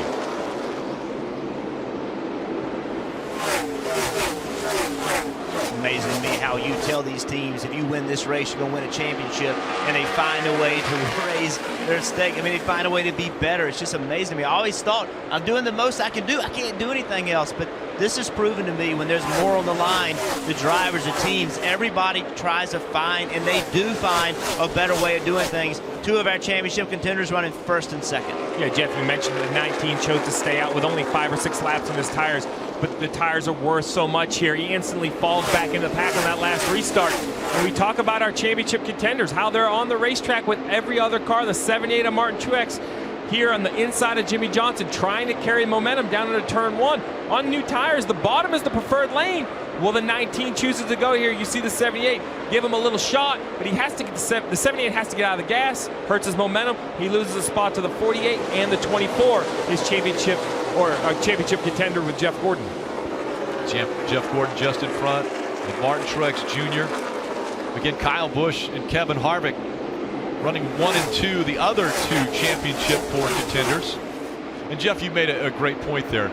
How they're able to raise their level of competition when we come to the last race back in 2011. I was amazed at how Tony Stewart and Carl Edwards battled lap after lap after lap. Tony Stewart leading the race, Carl Edwards running second. At the end of that race, they were tied in points as we see Martin Truex Jr. making the pass on Jeff Gordon. And Gordon fighting back on the outside. Marty. I think it's impressive, Rick, what Jeff Gordon is doing with that race car. He just said a couple laps into this run, I am absolutely wrecking from the middle of the corner off. Steve, you know, as a crew chief, part of your job as psychologist, right? So Alan Gustafson on the radio just convincing Jeff Gordon survived the early part of this run, because late in the run, that 24 car is pretty good. Marty, you have to be a psychologist because you have all the information. You have timing and scoring. You have the information from all the other race cars. All Jeff Gordon has is the information out his windshield and in his mirror. He only knows how his car is driving compared to the cars around it. You know how his lap times truly compare to the leader. And they continue to race for position. Fighting for that 10th spot. Jeff Gordon has it. Martin Truex Jr. trying to take it away on the bottom of the track.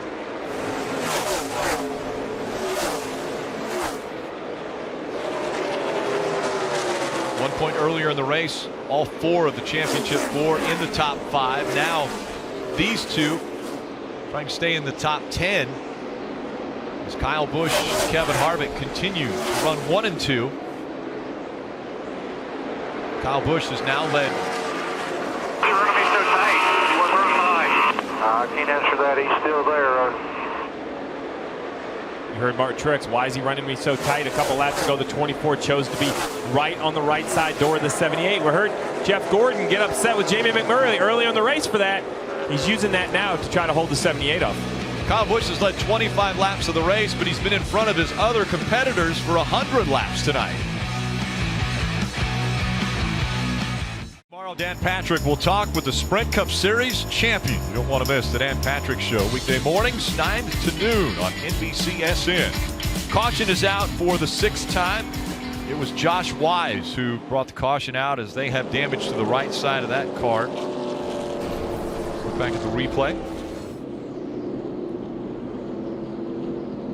32 has already made contact with the wall. Very hard contact. See how much the tires are rubbing the fenders. The entire right side of the car has been flattened out, so very hard contact. Fresh tires and a little bit of body work, and they'll send Josh Wise back out to the track.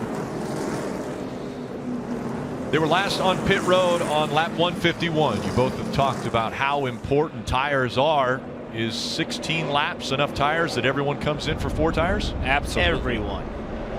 Easy decision. We even agreed. That's maybe the 2nd time this year. I'm glad that it's happening. And Kyle Busch in front of Brad Keselowski, Kevin Harvick, Joey Logano, and it's Busch that leads them onto pit road, Dave. 3rd place, Kevin Harvick said that run, it was terrible. It won't turn. It has no rear grip on exit, so it'll be a wedge adjustment on both sides. Phyllis Sunoco fuel and Ford tires, Cal. Martin Truex Jr. a little looser and could use some more drive off. It's going to be 2 tires right side only for the 78. Marty. Jeff Gordon said, honestly, I don't know how we're going to work on this car. It's so loose to the start, and then it swings tight so quickly. They debated on pulling the spring rubber and decided against that, Mike.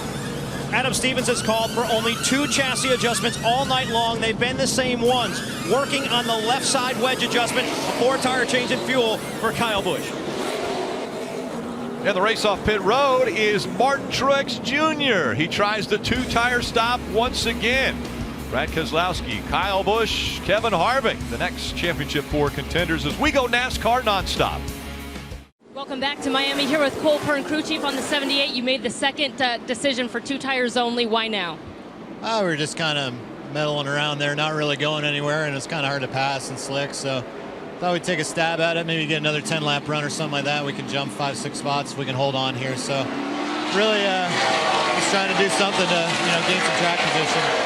All right, we'll see what this car can do now in clean air, Rick. Thanks, Kelly. I want to take a look at tonight's Mobile One performance factors, and it has to be willing to gamble. We saw it early in the race. Cole Pern and Martin Truex Jr. decided to take 2 tires. They do it again here, Jeff. I love the gamble. They're here to win a championship. They won't do that from 10th. They have to find a way to get themselves to the front, and I love the fact that crew chief and the driver, they're in on this thing together. Truex likes the call that Pern made. He's going to go drive the car the best he can. They're going to do it. They're either going to win it or lose it, but they're going to do it together.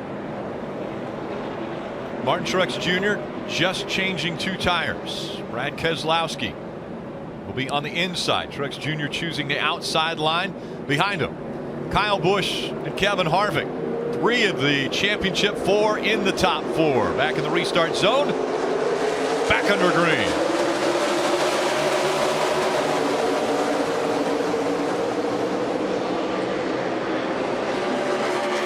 Two by two as they enter 1 and 2.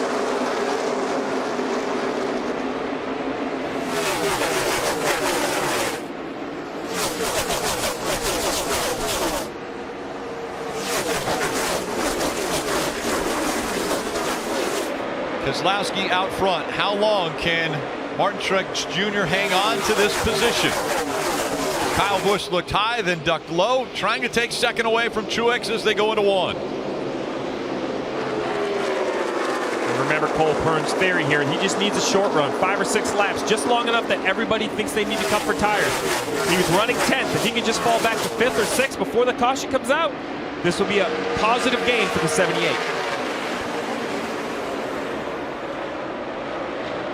And what does this do to Jeff Gordon? Jeff Gordon is back running in 11th. He's watching the 3 guys that he's racing fight amongst themselves, but Jeff has not found a way to get into the fight. Can they answer and get back up? Kyle Busch once again in front of his competition. Busch running second to the field, but in front of the other 3 championship 4.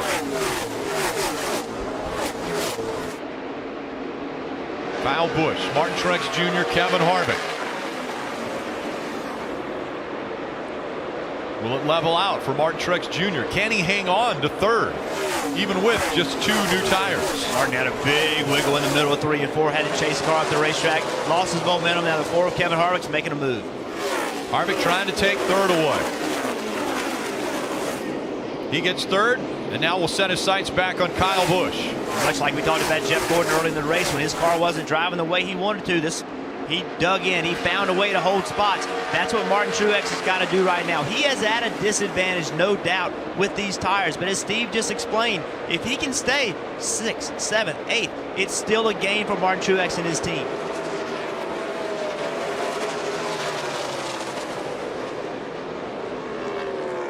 This is what the 78 wants to see as well. He wants to see the 2 cars in his mirror battle.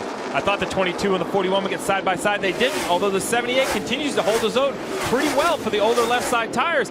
I think as we get longer into the run, Jeff, the tires will equalize a little bit more and his disadvantage will somewhat go away. Well, I think as it starts to wear out and as he has to move up the racetrack, then that is an advantage for Martin Truex Jr. as well. He loves running right up against the wall. Like we talked about Kyle Larson early in the race, Martin Truex Jr. is very much the same. They really enjoy running the very, very, very high line. 91 laps to go to determine a champion. Kurt Busch has been able to get by Martin Truex Jr. Now Joey Logano also working the inside line. Logano taking advantage of the shorter way around the track, and he will get in front of the 78. Slide up in front of Martin Truex Jr. Brad Keselowski, Logano's teammate, out in front. Kyle Busch running 2nd. Kevin Harvick is 3rd. And now that we're 6 laps into the run, you're going to start to see the risk of this call, Rick, as the 78 falls back to 6th, looking at 7th. He's still okay, but if this run does go green, this 78 will have to make a decision because they will continue to lose time. He'll have to perhaps short pit, come maybe 5 or 10 laps before he needs fuel.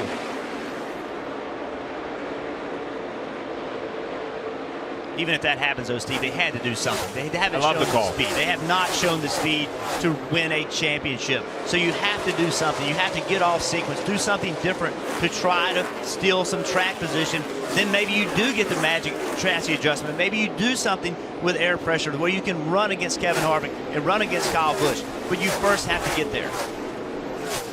The most important thing to being a good crew chief is you have to be honest with yourself, honest with your driver, assess the situation. This 78 has yet to show the speed to beat the 18 and the 4. So how are they going to do it? This was a chassis call. Still out front of the field is Brad Keselowski. Kyle Busch running 2nd. Kevin Harvick in 3rd. A reminder, Football Night in America is still to come on NBC. We stay here with racing. 88 laps to go. The championship 4. Kyle Busch, Kevin Harvick, Truex Jr., Jeff Gordon in his final race in the Sprint Cup Series, running for a title. Whichever one of the 4 finishes in front of the others will be the 2015 Sprint Cup Series champion. Right now the advantage is going to Kyle Busch. He's been in front of the other 3 over 100 laps already tonight.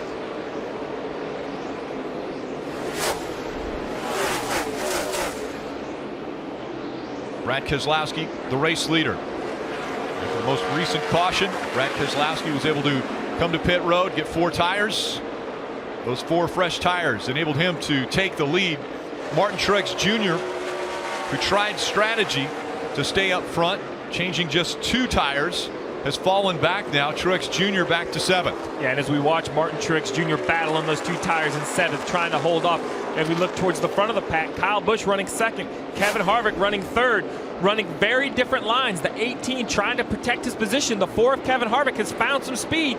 He's only about 2 car lengths behind, right up to the 18's bumper here in the middle of 3 and 4. Closing the gap now. It's for the championship.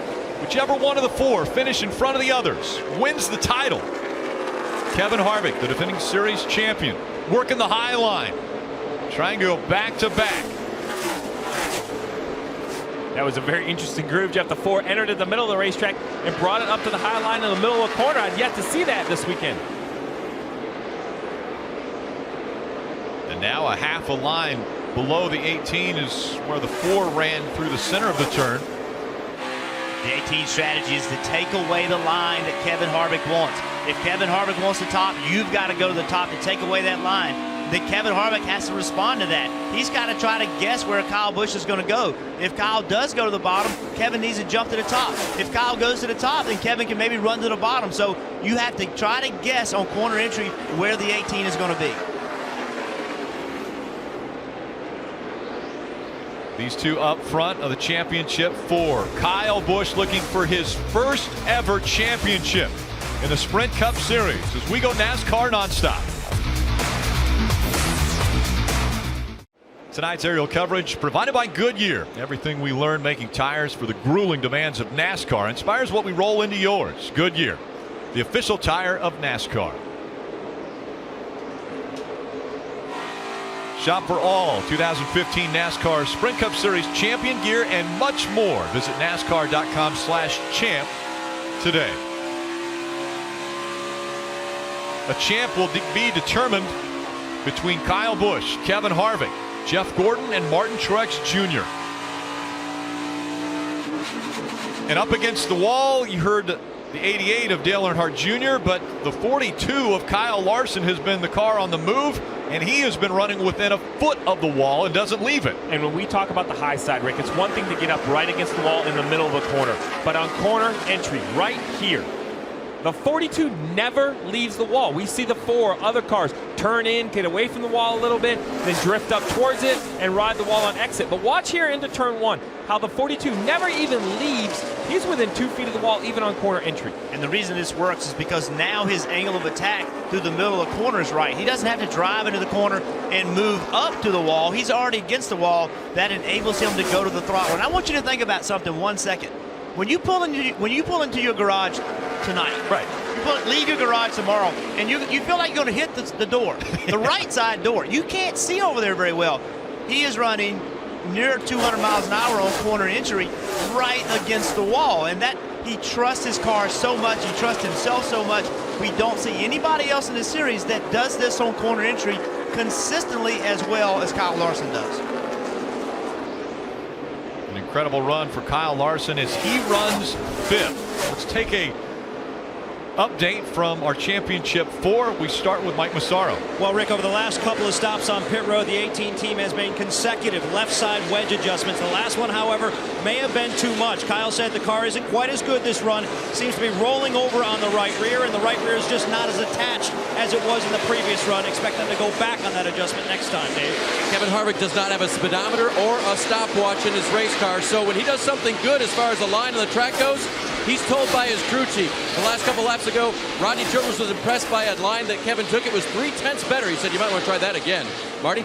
Dave, Jeff Gordon is in 9th. He says, we're just getting hammered in the early part of this run, but middle to the end of the run, the 24 car gets pretty good. I talked to Alan Gufson earlier this week. He said, you know what? We flat did not live up to our potential earlier this year until we got to Chicago. First race in the chase. We brought speed to that race. Then we won Martinsville. He said, you know what? We're a bunch of street fighters. Right now, Jeff Gordon's going to have to fight his way past 2 championship rivals to win the championship in his final race. Kelly? No matter what happens here tonight, Martin Truex Jr. will finish with a best career ranking. The lowest he can finish is 4th. His previous best was 11th. Remember, he took 2 tires on that last stop, had raced up front. He's fallen back to 12th. He said he is tight at load up and free off.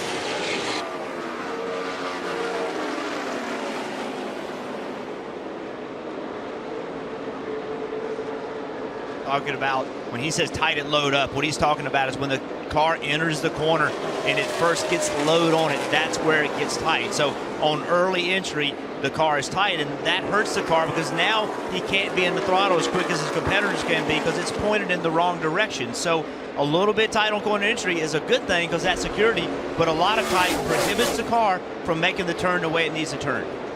In front of the field in this race is Brad Keselowski. His teammate Joey Logano running in the top 5 as well. Kyle Busch leading the championship 4.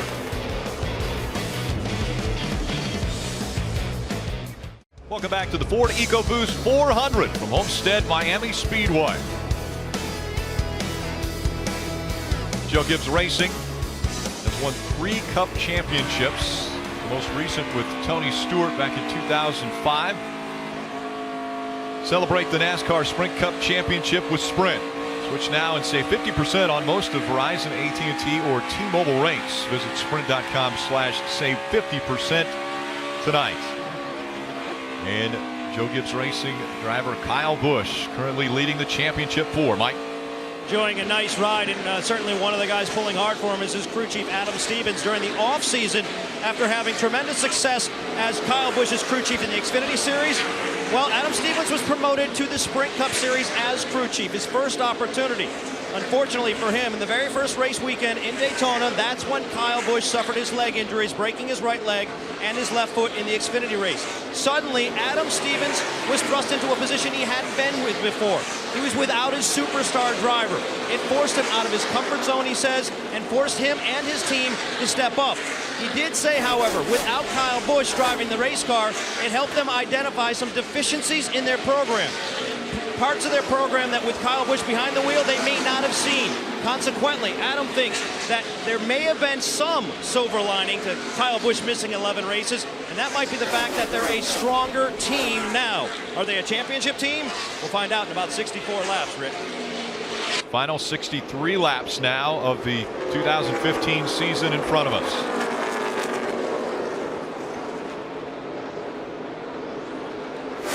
Matt DiBenedetto driving the 83 had a phenomenal save here as the 6 of Trevor Bayne gets into the back of him. That's just a wreck that didn't happen.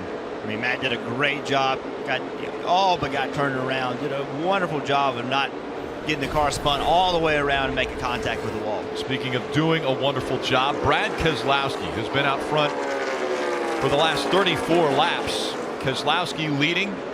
Keselowski, one of the chase competitors, the 16 that started the 2015 season. And then after being eliminated, Brad Keselowski, Joey Logano, the 2 Penske drivers, trying to end on a positive note. Keselowski up front, Logano running 5th.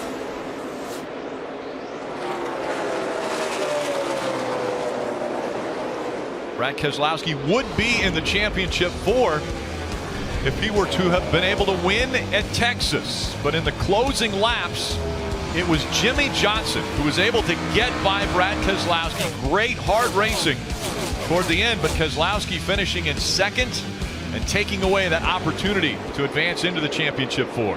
And Brad dominated that race. I mean, it wasn't even close till the end. It looked like he was just going to drive away from everybody. Got a late race caution. The 48 guys and Jimmy Johnson did a good job of making their car better. Brad and his team did not. The 48 got by him late. But they did everything but win that race. And had they won that race, tonight they would be racing for a championship. With more on the race leader, here's Dave. And Rick, several drivers told me that even though the tracks are shaped differently, the Texas track predicts what you can do here. And so they were very good there. They're very good here again. Qualified in the top 10, fell back early, but then have worked on this car, made lots of adjustments. And even though he says it needs to drive a little bit better right now, off the corner right there, the 2 car has been very, very good. As he crossed the start-finish line, just 59 laps to go in the 2015 season as we go NASCAR nonstop. Welcome back. Brad Keselowski continuing to lead at Homestead-Miami Speedway. Kyle Busch leading the championship 4. He runs 2nd. Kyle Larson's moved up to third, and a big gamble. The 78 making his way to pit road, Kelly. The first of the championship 4 to pit. Martin Truex Jr. has been asking for his lap times nearly every single lap. He's just saying that he needs more drive off. Remember, they made that gamble on 2 tires last time down pit road. This time it'll be 4 Goodyear tires. You see the chassis adjustment that are making for him, and they're going to pack them full of Sunoco fuel. 11.9 seconds for Martin Truex Jr. in the 78. Steve, they still had at least 10 laps that they could have gone on fuel, so they have short pitted and come to pit road very quickly. They did, and they're going to drive the rest of the field. They'll have to come with them. They had a great sub-12-second pit stop, got new tires first. The gambles continue for Cole Pearn. I like his gutsy calls. Cole Pearn, the crew chief for Martin Truex Jr. As Martin Truex Jr. taking the access road inside of 1 and 2 to get back to the track. Now, they have enough fuel. They could go all the way as the 4 of Kevin Harvick, also on his way to pit road. Dave. He was running 4th. He gives up that position, Rick. He'll get 4 Goodyear tires and Sunoco fuel. He said, that time I can't do anything. When I move up, the back goes all over the place. So it looks like an air pressure adjustment for Harvick as the crew works its way around to the left side to try to complete this stop. Yes, they are within their final fuel window, but will that be the final caution, Marty?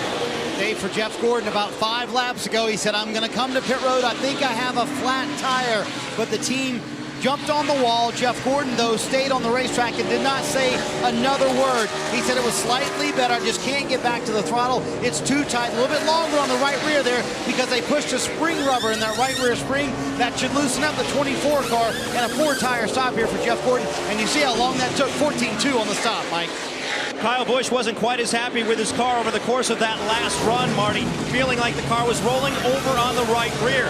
It'll be interesting to see if they go to work on the chassis this time and go back on that previous change. That's exactly what they're doing. You can see the wrench going in the left side rear window. That's the wedge. They're going to go back on that adjustment, and also an air pressure adjustment for Kyle Busch. Kyle Busch, the last of the 4 championship 4 contenders on pit road. Will that affect how much the 4 has been able to catch up to Kyle Busch? The 4 of Kevin Harvick coming through turn number 2 and down the backstretch as the 18 is getting up to speed going down the backstretch. I'm really shocked, Rick. The 4 of Kevin Harvick came at lap 2:15. Kyle Busch came a lap after the 4 of Kevin Harvick, but quick work by the 18 team on pit road and great work by Kyle Busch on and off pit road allowed him to stay in front of the 4. With 50 laps to go, that's the championship battle. You have the 18 in second and the 4 in fourth. And the gap between the 2, 5 seconds. Kyle Busch about 3 seconds behind Brad Keselowski. Kevin Harvick 7 seconds back. And the gamble by the 78 pitting early got negated because once the 78 pitted, then everybody said, you know what, we're not going to give you an advantage, and everybody started pitting. So even though it seemed to be a gamble to begin with, once they did it, everybody responded to it, did not let the 78 make any gain whatsoever. As those green flag pit stops cycled through, David Reagan in the 55 scored in 20th, is the last car on the lead lap. David Reagan will still have to come to pit road in the next few laps. So now it's 49 laps left. It's 49 laps to win a championship.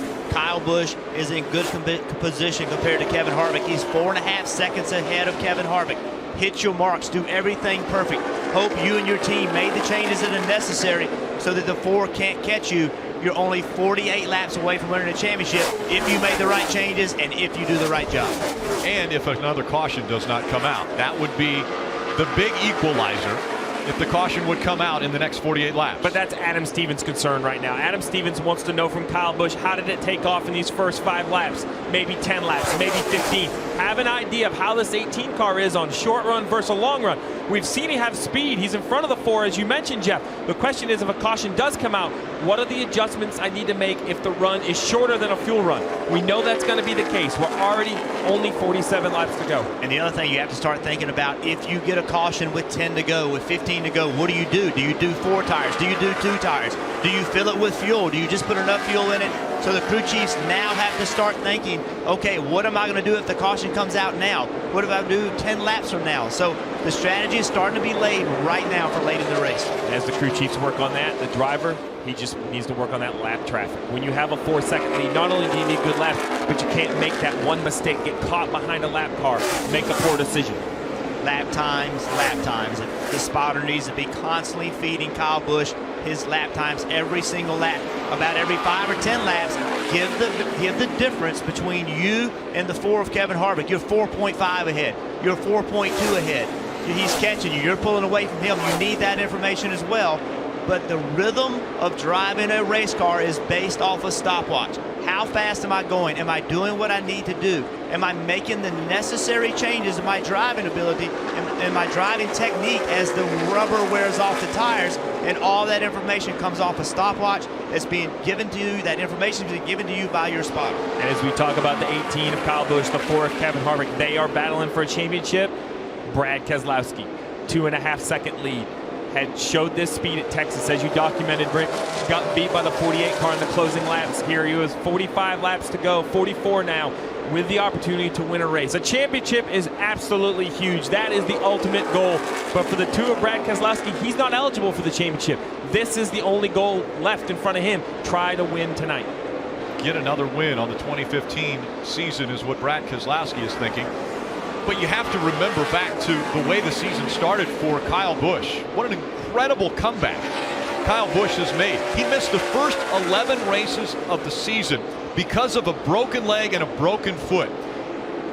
Team owner Joe Gibbs, Super Bowl winning owner Joe Gibbs, Super Bowl winning coach Joe Gibbs said this might be the most amazing comeback I've seen in athletics. To have a driver get back behind the wheel in such a short amount of time and then go out and be as competitive as Kyle Busch has been able to do on this season and run for a championship, and now in front of the championship 4 with that title just 43 laps away. And remember what made all of that possible is NASCAR's rule of the medical waiver. If you get injured, if you have an issue where you cannot drive a race car, you used to be completely eliminated. You could not win a championship because you had to run every race. But NASCAR looked at it and said, you know what, that's not, and from a safety standpoint, really what we need to do. Should we have drivers driving with concussion? Should we have drivers driving with major injuries? So through that medical exemption, it gave Kyle Busch an opportunity to come back and drive this race car and win their way into this position. They couldn't just ride around. They had to go win and get enough points. Nobody thought they could. I didn't think they could. I thought there was no way they could get enough points, but they did it, and they made it look easy. Mike. And to make it look easy, it took a lot of work and a lot of dedication, not only by the team, but also by Kyle. Adam Stevens told me that they stayed connected as much as possible. They texted, they talked on the phone many times throughout the course of the week over those first 11 races, just so that Kyle had some input and understood what was going on with the race program at that time. Adam said it worked so well that when Kyle came back, he was the same Kyle he remembered, at least mentally. He had some physical obstacles to overcome, but as far as knowing what the race car was doing and where they were with their program, he was right on the plan. And I would even challenge that he's the same driver mentally. I think he's even a better driver mentally. What I see from Kyle Busch is this perspective. He enjoys being in the race car more than I think he ever did.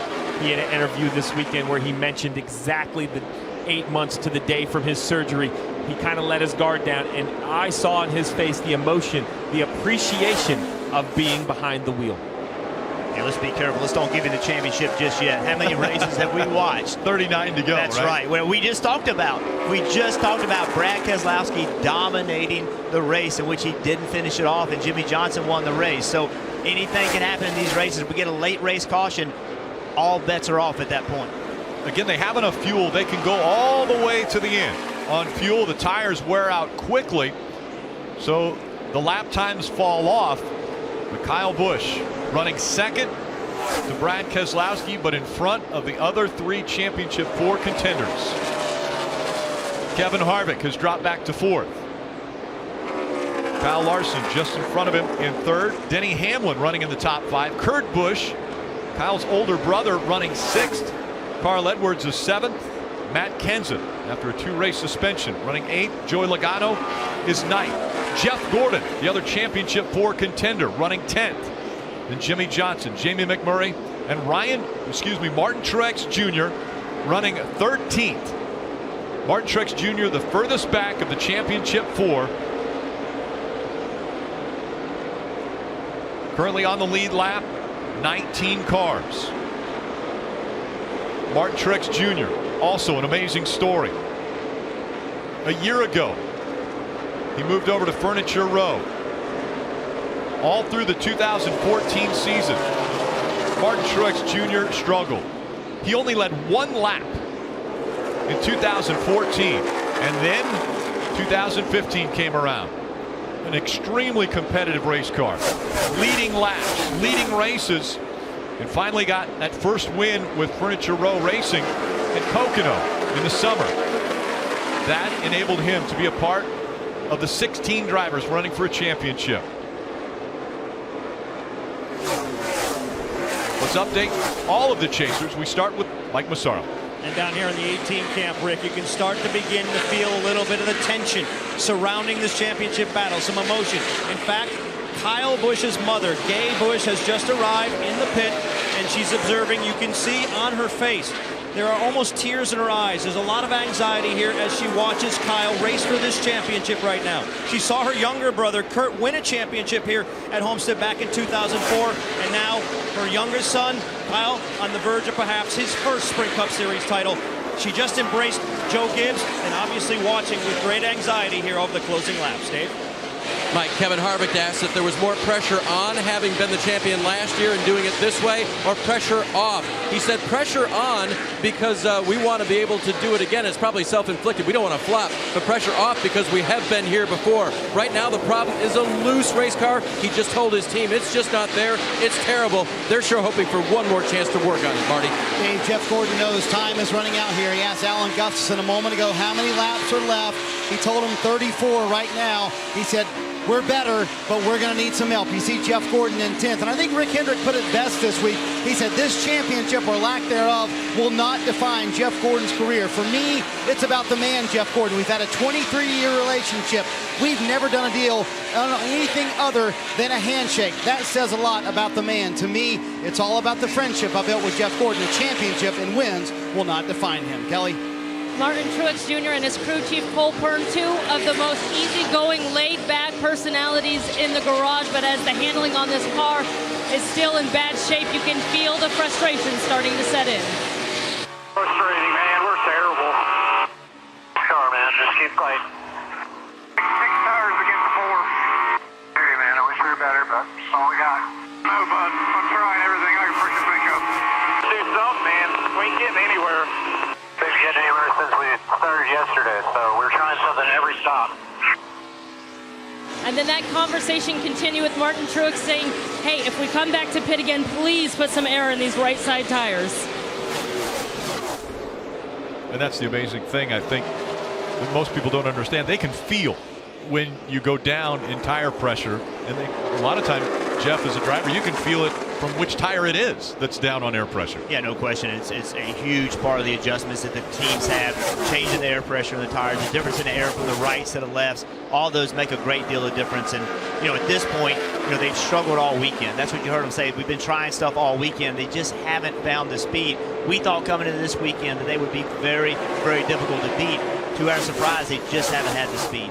Well, and as we update you on those chasers, Kyle Larson in the 3rd position, yesterday's Xfinity winner, has yet to win a Sprint Cup race in his sophomore season.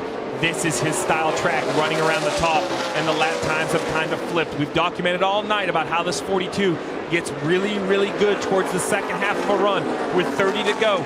3 seconds behind Brad Keselowski, consistently beating him by 1/10 to 3/10 per lap. You see right here, the last lap, over a mile an hour faster than the leader. The question for Kyle Larson is, are 30 to go enough? If this race stays green, I believe we're going to see this 42 run the 2 down. Will he be able to catch him? Will he be able to pass him? Kyle Larson, 23 years old, out of Elk Grove, California, has never won in the Sprint Cup Series. Was able to win his 3rd Xfinity Series race last night. And now looking for that first win in the Cup Series. One of the classiest moves I've seen in a long time in racing last night as well. He won that Xfinity race, Rick, not a single burnout, drove straight to victory lane. When asked why, he said this was a weekend about champions. He allowed Chris Buescher to do his celebration on the front stretch, our Xfinity champion. I thought that was a very classy move from a very young race car driver. And last night we saw Kyle Larson used this same strategy, running right up against the wall. As a matter of fact, got up against the wall a couple times a little too close, where he brushed up against the safer barriers. But he is running right at that wall, and I think it's hard for people to understand. He's a foot off of the wall, running in there at almost 160 miles an hour. I'm going to have to correct you. I think he's 4 inches off the wall. He is just really close. And one negative we've seen with Kyle Larson is, can you do this for 400, 500 miles? It's very difficult to do. At this point, he has 28 laps. That's all he has left to do. He's done a great job of not getting into the wall, but a young race car driver needs to learn how to manage a race, how to manage 400 miles. He hasn't always been able to do that, but he has put himself in position tonight. We'll see if he can run Brad Keselowski down. He's going to have to get by Kyle Busch first. Kyle Busch is running second. Brad Keselowski out in front. Kyle Larson just a half a second behind Kyle Busch. Brad Keselowski has a 2-second lead over Kyle Busch. Keselowski leading the race. Kyle Busch leading the championship 26 laps to go. As much as Kyle Busch would like to win this race, when Kyle Larson catches him, I think Kyle Busch is going to wave him by, let him go. His focus has to be on Kevin Harvick. He has about 6.5, 7 seconds over Kevin Harvick. There's no reason to contest. This is going to be the trouble for Kyle Larson. Other cars wanting the top of the racetrack. You see he gets behind the 33 and the 21. He dives to the bottom of the racetrack. Can he clear these guys off the corner and get back to the top? And how much does that change his rhythm? Because he's been running right up against the wall, knowing exactly when he needs to turn, and now he has to move down away from the wall, so he's back up close to the wall again, but he got out of his rhythm. Well, that's right. I think he'll get right back into his rhythm now. You know, getting back to the wall, I think he knows what he has to do. But as you mentioned, when you catch that slower car, now you have to go somewhere you're not accustomed to, and it changes the technique of driving the race car, so he has to adjust to that very, very quickly. The top two, Brad Keselowski, Kyle Busch. Kyle Larson closing the gap, running third. Kevin Harvick is fourth. Denny Hamlin fifth. Denny Hamlin started on the pole earlier today. Kurt Busch running sixth. Joey Logano seventh. Carl Edwards eighth. Matt Kenseth ninth. Jeff Gordon in his final Sprint Cup Series race running 10th. The gap between Kyle Busch and Kyle Larson has closed down. Kyle Busch goes to the bottom of the track. Kyle Larson stays right up against the wall. The gap between second and third, under 170 feet and closing. Kyle Larson coming up on a slower car. That will change his line. And that's really the problem for Kyle Larson. You see the 47 takes the line away. It's frustrating. I know these cars want to run the top of the racetrack, but it's their responsibility to understand what groove the faster lead lap cars are wanting. All the way to the bottom of the track goes Kyle Larson as Brad Keselowski continuing to run the high line. The gap closed also between Keselowski and Kyle Busch. Now just 1.7 seconds separating the top two. Yeah, what happens when you catch a slower car and he does not give you the line that you want? You remember that. The next time that he catches you and he's trying to win a race, well, guess what you do? You don't give him the line that he wants. So you have to give respect if you ever want to get it back. Brad Keselowski, 2012 Cup Series champion, only one win on the 2015 season at Auto Club Speedway, the 5th race of the season. After being in the chase, the top 16, was not able to move into the championship 4. Let's listen into the radio of the 4. I feel like the last restart we took off fairly well. It's hard to tell where I'm at right now. It's just so much worse than it was a few runs ago. Why is that important, Rick? He was worried about the restart. There's 21 to go. Kevin Harvick and Ronnie Childers have nowhere near given up. They're continuing to communicate. One caution, and the 4 is going to have the opportunity to put tires on and restart within sight of that 18. Ronnie Childers needs to know, how did the car drive on new tires? Do you need something different? And you mentioned Kyle Larson catching Kyle Busch. And what does Kyle Busch do when Kyle Larson catches him? I think Kyle Busch races him. I want to keep that gap. I want to have Kyle Larson between me and Kevin Harvick, because if that caution does come out, I want to come off pit road second. I want to be in front of Kevin Harvick. I want to be next to him. So I think Kyle Busch runs as hard as he can right now. And Kyle Larson, once again, one of the slower cars affects him. Into the wall goes Kyle Larson. And you can see he's very unhappy. He thought that he was going to have to go below the slower car. The slower car went to the bottom of the racetrack, forced the 42 to change his plan. He had to get out of the gas because of Ryan Preece in the 98 taking the same line that he was taking. So he had to get out of the gas, and then into the wall went Kyle Larson. We'll see if it has slowed him down at all. The first win, Rick. Kyle Larson is going after win number 1. I know Kyle Busch wants to win a championship, and championships are huge. But Jeff, remember how important your first win was. Oh, I remember like it was yesterday. And when I got that first win, it seemed like the second win came a little bit easier. You got that done. You had that accomplished. Huge part of your career. It seemed like it was easier to get that second and third and fourth win. This is the important time. When you look at Kyle Larson, what does he have in front of him? Clear racetrack, a half a straightaway to the 18. He has to capitalize. He struggled through traffic, but when he has that clean racetrack, he has got to run some amazing lap times. We'll have to see if he can pull it off. And you have to wonder how much damage was done to the car. Absolutely. When he got into the wall. You know, how bad did it hurt the car?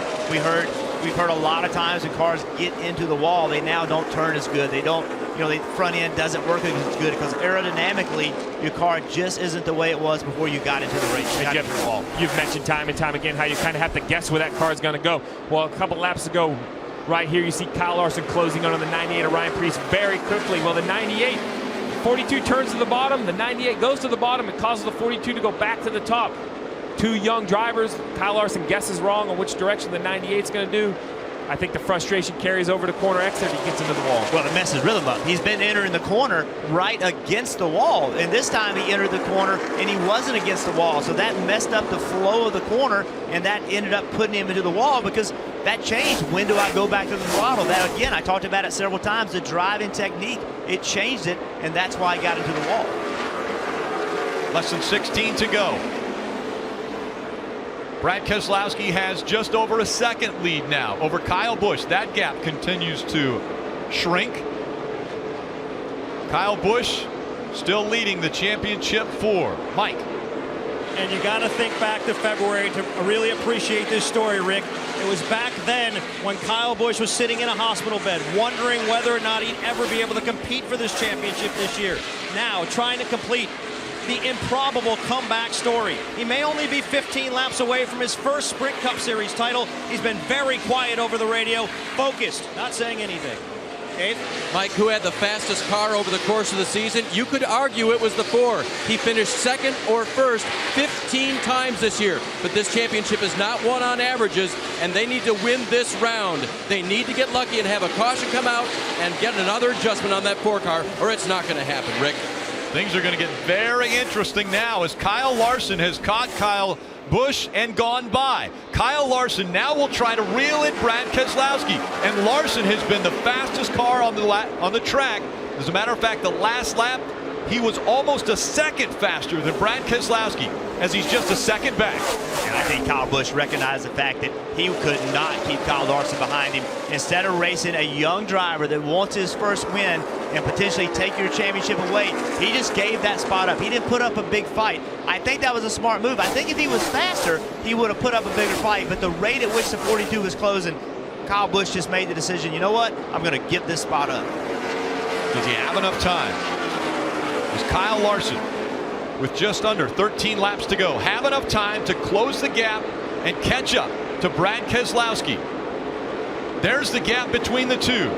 Brad Keselowski in the 2, Kyle Larson in the 42. Still right up against the wall. It's Kyle Larson. Down to the bottom of the racetrack, the 2 of Brad Keselowski. He clears Greg Biffle in the 16. So right now, Brad's spotter is telling him where the 42 is running. He's saying, look, the 42 is right against the wall. And the reason why is because Brad Keselowski is going to need to take that line away from him. He's going to need to get right up against the wall so the 42 cannot get on the outside of him if he wants to win this race. If he gives Kyle Larson the outside and doesn't protect it, Kyle will fly by him. Kyle Larson, a driver that has come from running dirt races. He ran wing sprints, and now the caution will come out. Debris on the racetrack brings the caution out with 11 laps to go. Crew chief, you're putting a lot on your crew, your pit crew, because these drivers with 10 laps, maybe 9 laps to go, will all want to come to pit road. And the real concern for these championship contenders is what's the gamble? Will somebody take right side tires? We haven't seen it work, but what are they going to do? Martin Truex all the way back in 14th. He doesn't have much of a choice. He has to do something. Cole Pearn on top of that pit box has to do something to give his driver a chance. This is not what Kyle Larson wanted to see, though. Kyle Larson running second is really good on older tires. Debris bringing out the caution as we have just 10 laps to go in the season finale.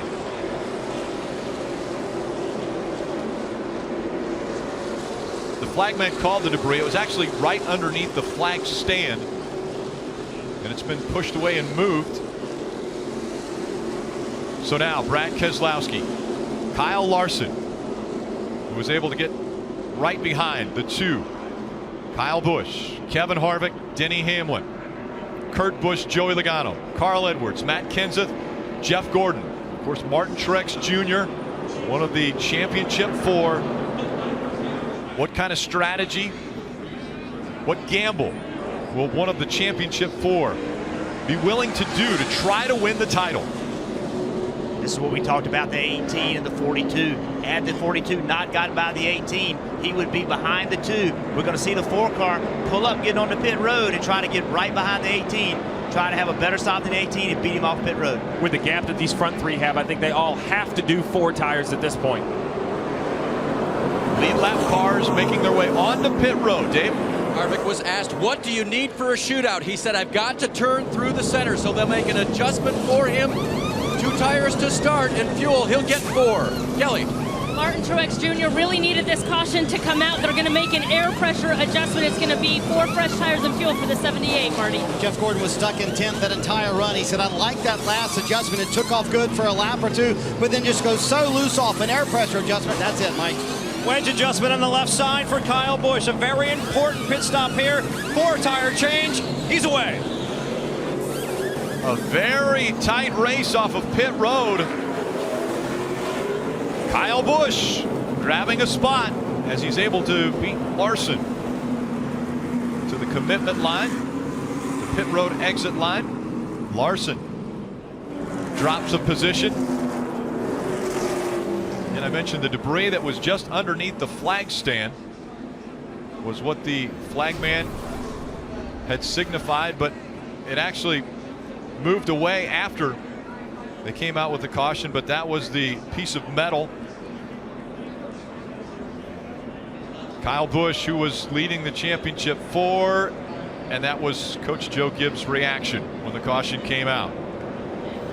The one thing Coach Gibbs has got going for him is Kyle Busch might be the best driver of the 43 that are on the track on restarts.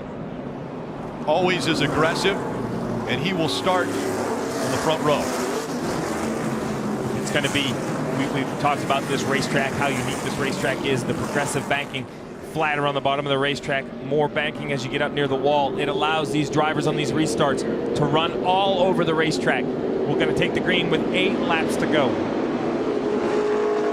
The lights off the pace car. All of these cars taking the wave around. All were a lap down. The 2 of Brad Keselowski will come up behind the pace car and choose which line he wants to restart in, either the outside line or the inside line. Then Kyle Busch will fall into the other spot. Behind them it will be Kyle Larson, Kevin Harvick, Denny Hamlin, Joey Logano, Kurt Busch. So if you're Kyle Busch, you have the guy that you're racing for a championship directly behind you. What is the strategy? Do you try to block him entering turn 1? Do you try to go high? Do you try to go low? Obviously, you just want to try to pass the 2 and go win this race. But if the 2 drives away, your strategy driving into turn 1 is so important. And we saw earlier the outside line was prevailing on restarts, and yet Brad Keselowski chooses the inside line for potentially this last restart. It's a driver choice. You, as a driver, you have to make a decision. Where do you feel like your best opportunity to win this race is? Brad obviously feels like the lower line is the way to go. The shorter the way around turns 1 and 2 is what he feels the most secure about.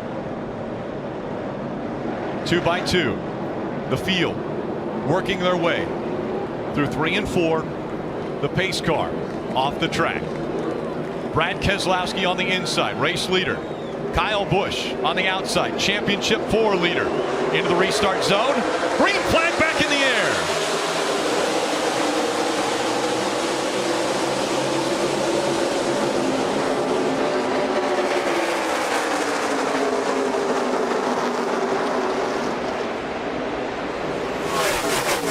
Kyle Busch out front. Brad Keselowski running second. Kevin Harvick is third.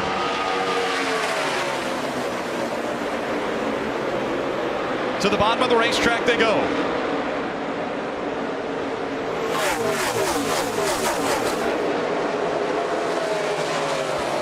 Six laps to go. Jeff Gordon has made his way up to 6th. Kyle Busch, Kevin Harvick, 2 of the championship 4, running 1 and 2. Maintain. I got your back here. Hey, run between the seams. That's Kyle Busch's spot and letting him know where Kevin Harvick ran in 1 and 2. Kevin Harvick already searching up the racetrack, looking for that clean air. He can't just follow the tire tracks of the 18, although it doesn't turn very well for the 40. He loses some ground. The gap getting bigger between the 18 and the 4. Kyle Busch trying to drive away to win the championship, his first title in the Sprint Cup Series. Kevin Harvick trying to defend his championship, but the gap getting wider. Kyle Busch trying to complete an unbelievable comeback. So Kevin Harvick driving his car as hard as he can possibly drive it. He saw a wiggle coming off turn 4. That's just being in the throttle, trying to make it work, trying to get it to stick. The only way he can catch Kyle Busch is to try to push the car to its maximum limit. But to do that, you're going to have to go over the limit, and that's all Kevin Harvick can do. It looks like Kyle Busch has a better car, but Kevin Harvick will not give up. On the short run, Kyle Busch so strong. A great restart. And now he's putting lap to lap to lap, back to back to back.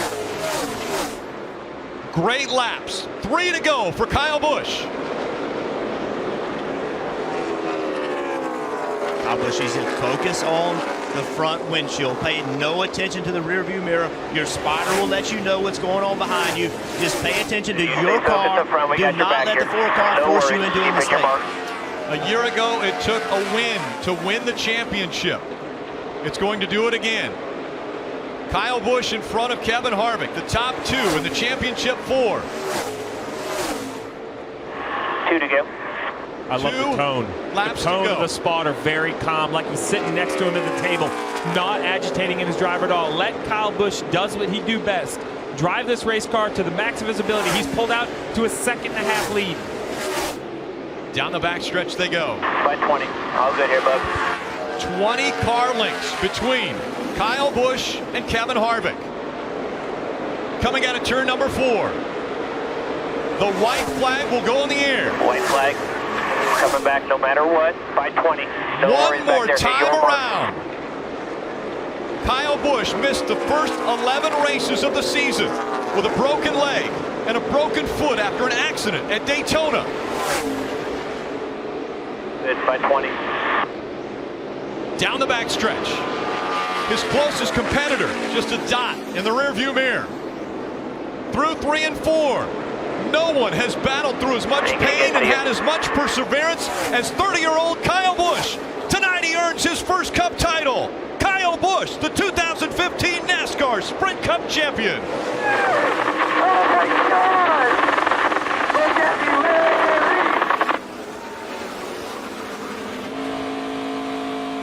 Kyle Busch, I've never seen anything like it. Thank you so much. Thanks, team. Great job! Adam Stevens.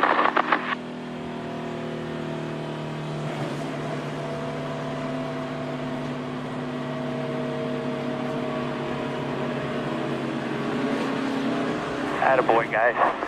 Proud of every one of you. Thank you.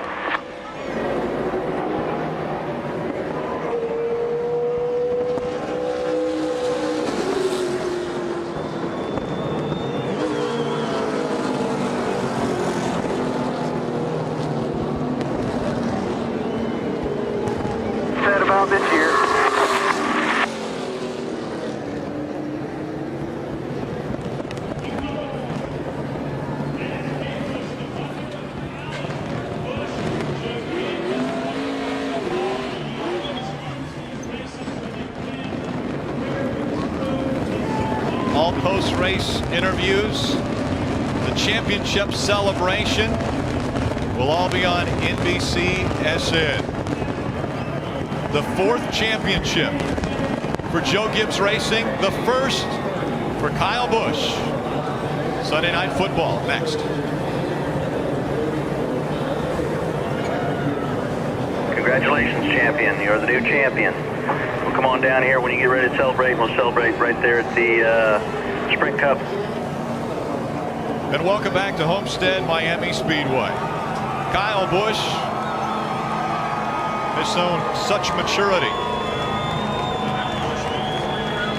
He has grown as a driver. No one ever questioned the talent that Kyle Busch had. They questioned if he could do what it took to win the championship. And he has just done that. Jeff Gordon in his last race climbing out of his car. A racing career that started at the age of 5. Jeff Gordon has lived his dream. And he took us along for that ride. Dave? And as we come down here, Rick Hendrick has found Jeff.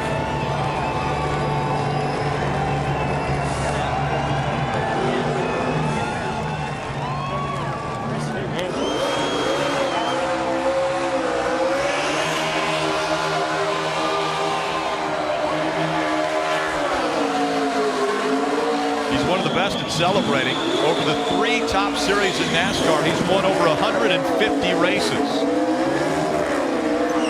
A championship in the Xfinity Series, and now a Sprint Cup Series championship. Let's go back to Dave Burns with Jeff Gordon. And Rick Hendrick has stepped away for the moment. Jeff now getting congratulations from his team.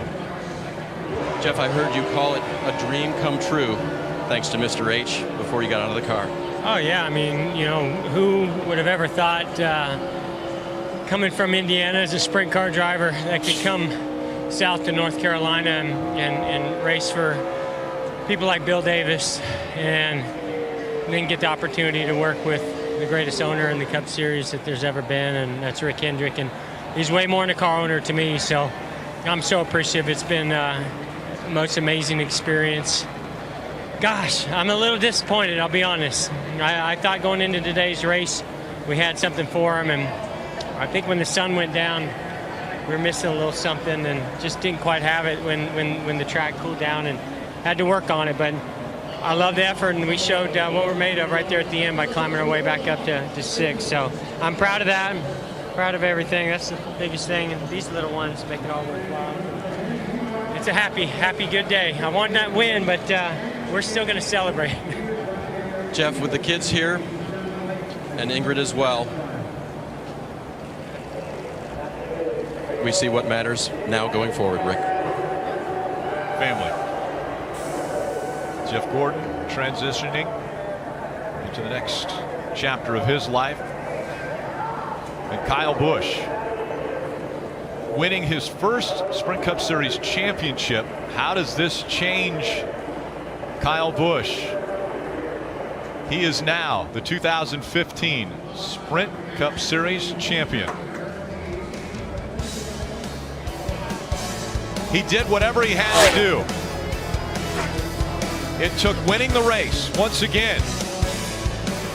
Joe Gibbs with his 4th championship. JD as well behind the wall. And the over-the-wall crew did everything they had to do as well. Crowning a champion 2015.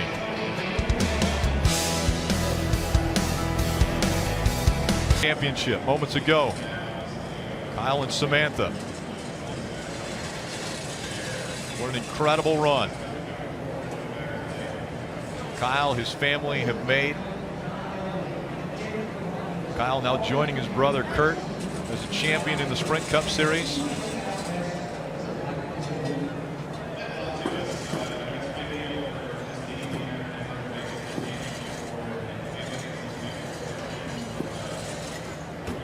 can see him say thank you. She has been there through all the tough times, good times and the tough, and they had a lot of tough times earlier this year. Let's go to Dave. Another repeat did not happen for Kevin Harvick this year. After leading laps early, Kevin, where did the car go? We were just struggling all night, to be honest with you, with our Budweiser Jimmy John Chevy.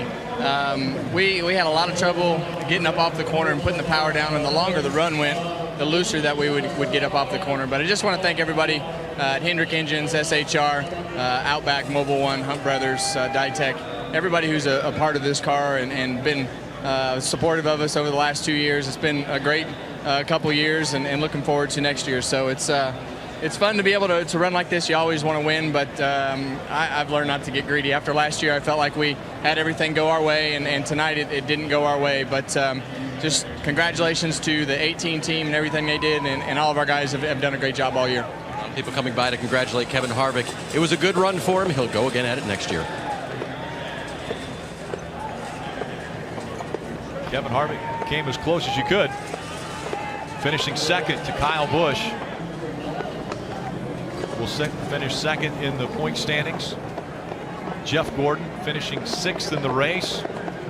Will end up 3rd in the point standings, and Martin Truex Jr. finished 12th in the race and will finish 4th in the points. His best finish ever in the point standings.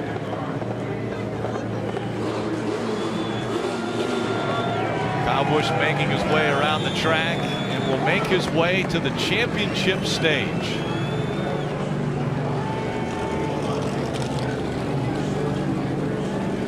A year of perseverance.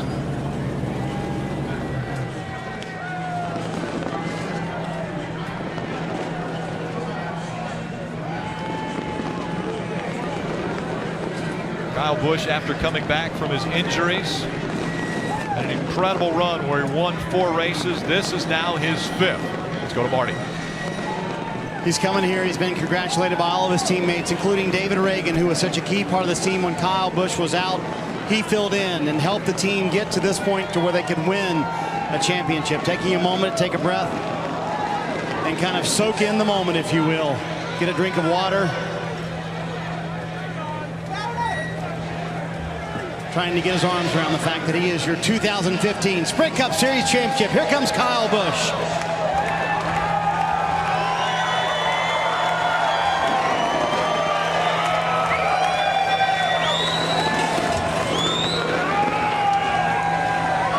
M&M's for everybody. Kyle, you said on the radio afterwards, you said, I don't know what life's all about, but I don't know what to say about this year. What do you say about this year, Kyle?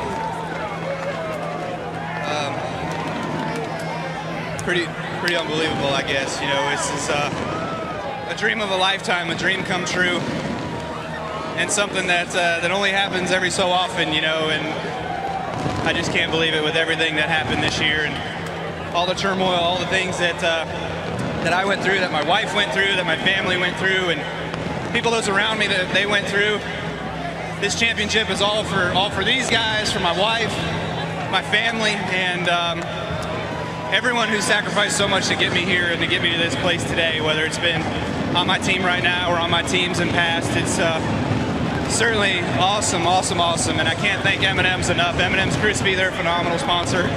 I love the family. They're so great. They're with us here today. This is a long time coming for them. They've been in this sport 2, maybe 3 times as long as I've been here, and this is their first opportunity for a championship. So I can't thank Toyota enough. I had a very fast Toyota Camry tonight. Adam Stevens prepared such a great race car, and Adam Stevens is my hero. I love that guy, and I'm glad I could get the 5th win to get him a little bit more of a race for next year. That's pretty awesome. But man, I can't thank Interstate Batteries enough. Monster Energy for sticking with me and being with me. My fans, all the Kyle Busch fans out there, man, I appreciate all you guys so much. Everyone that follows me through the thick and the thin, through the good and the bad, and the ones that are always there behind me. So you guys are awesome. Everyone here, you guys are awesome too. This is a dream come true. A dream come true. 8 months ago tonight, you were laying in a Daytona hospital. All the rehab, you told me that you didn't know if you could do anything harder than that rehab.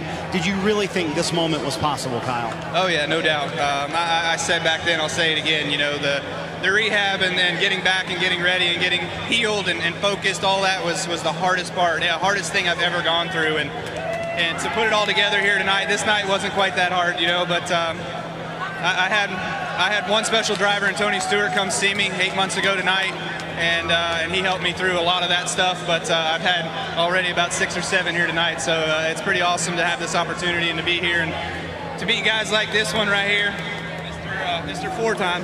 Thank you, man. I appreciate it. It's awesome to race my hero in his last round and beat him out for it, man. Thank you. I appreciate it. I appreciate it. Yeah, the significance, Kyle, of being able to race your childhood hero and win a championship.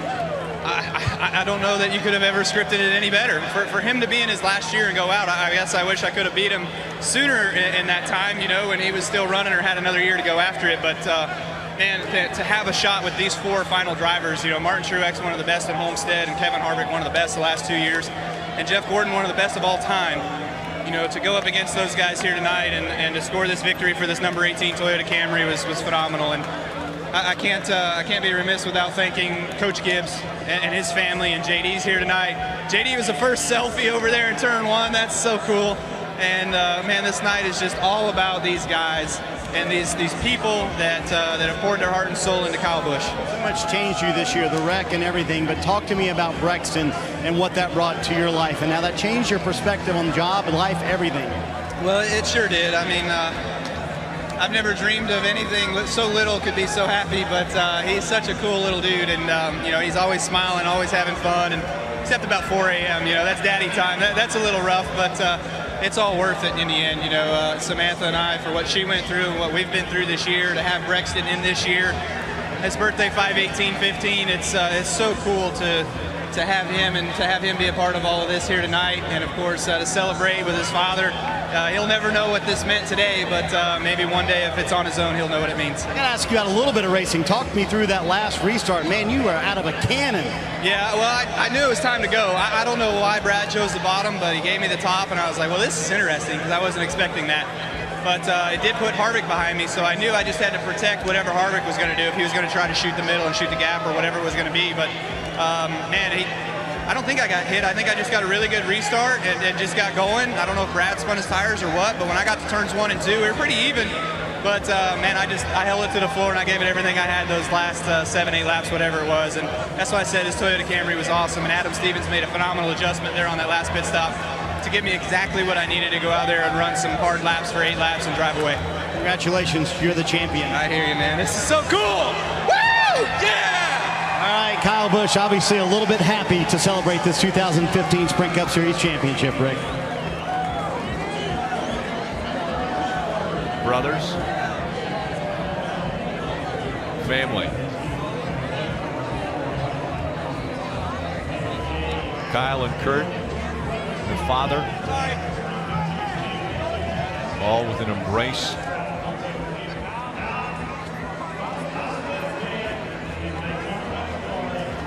Kyle Busch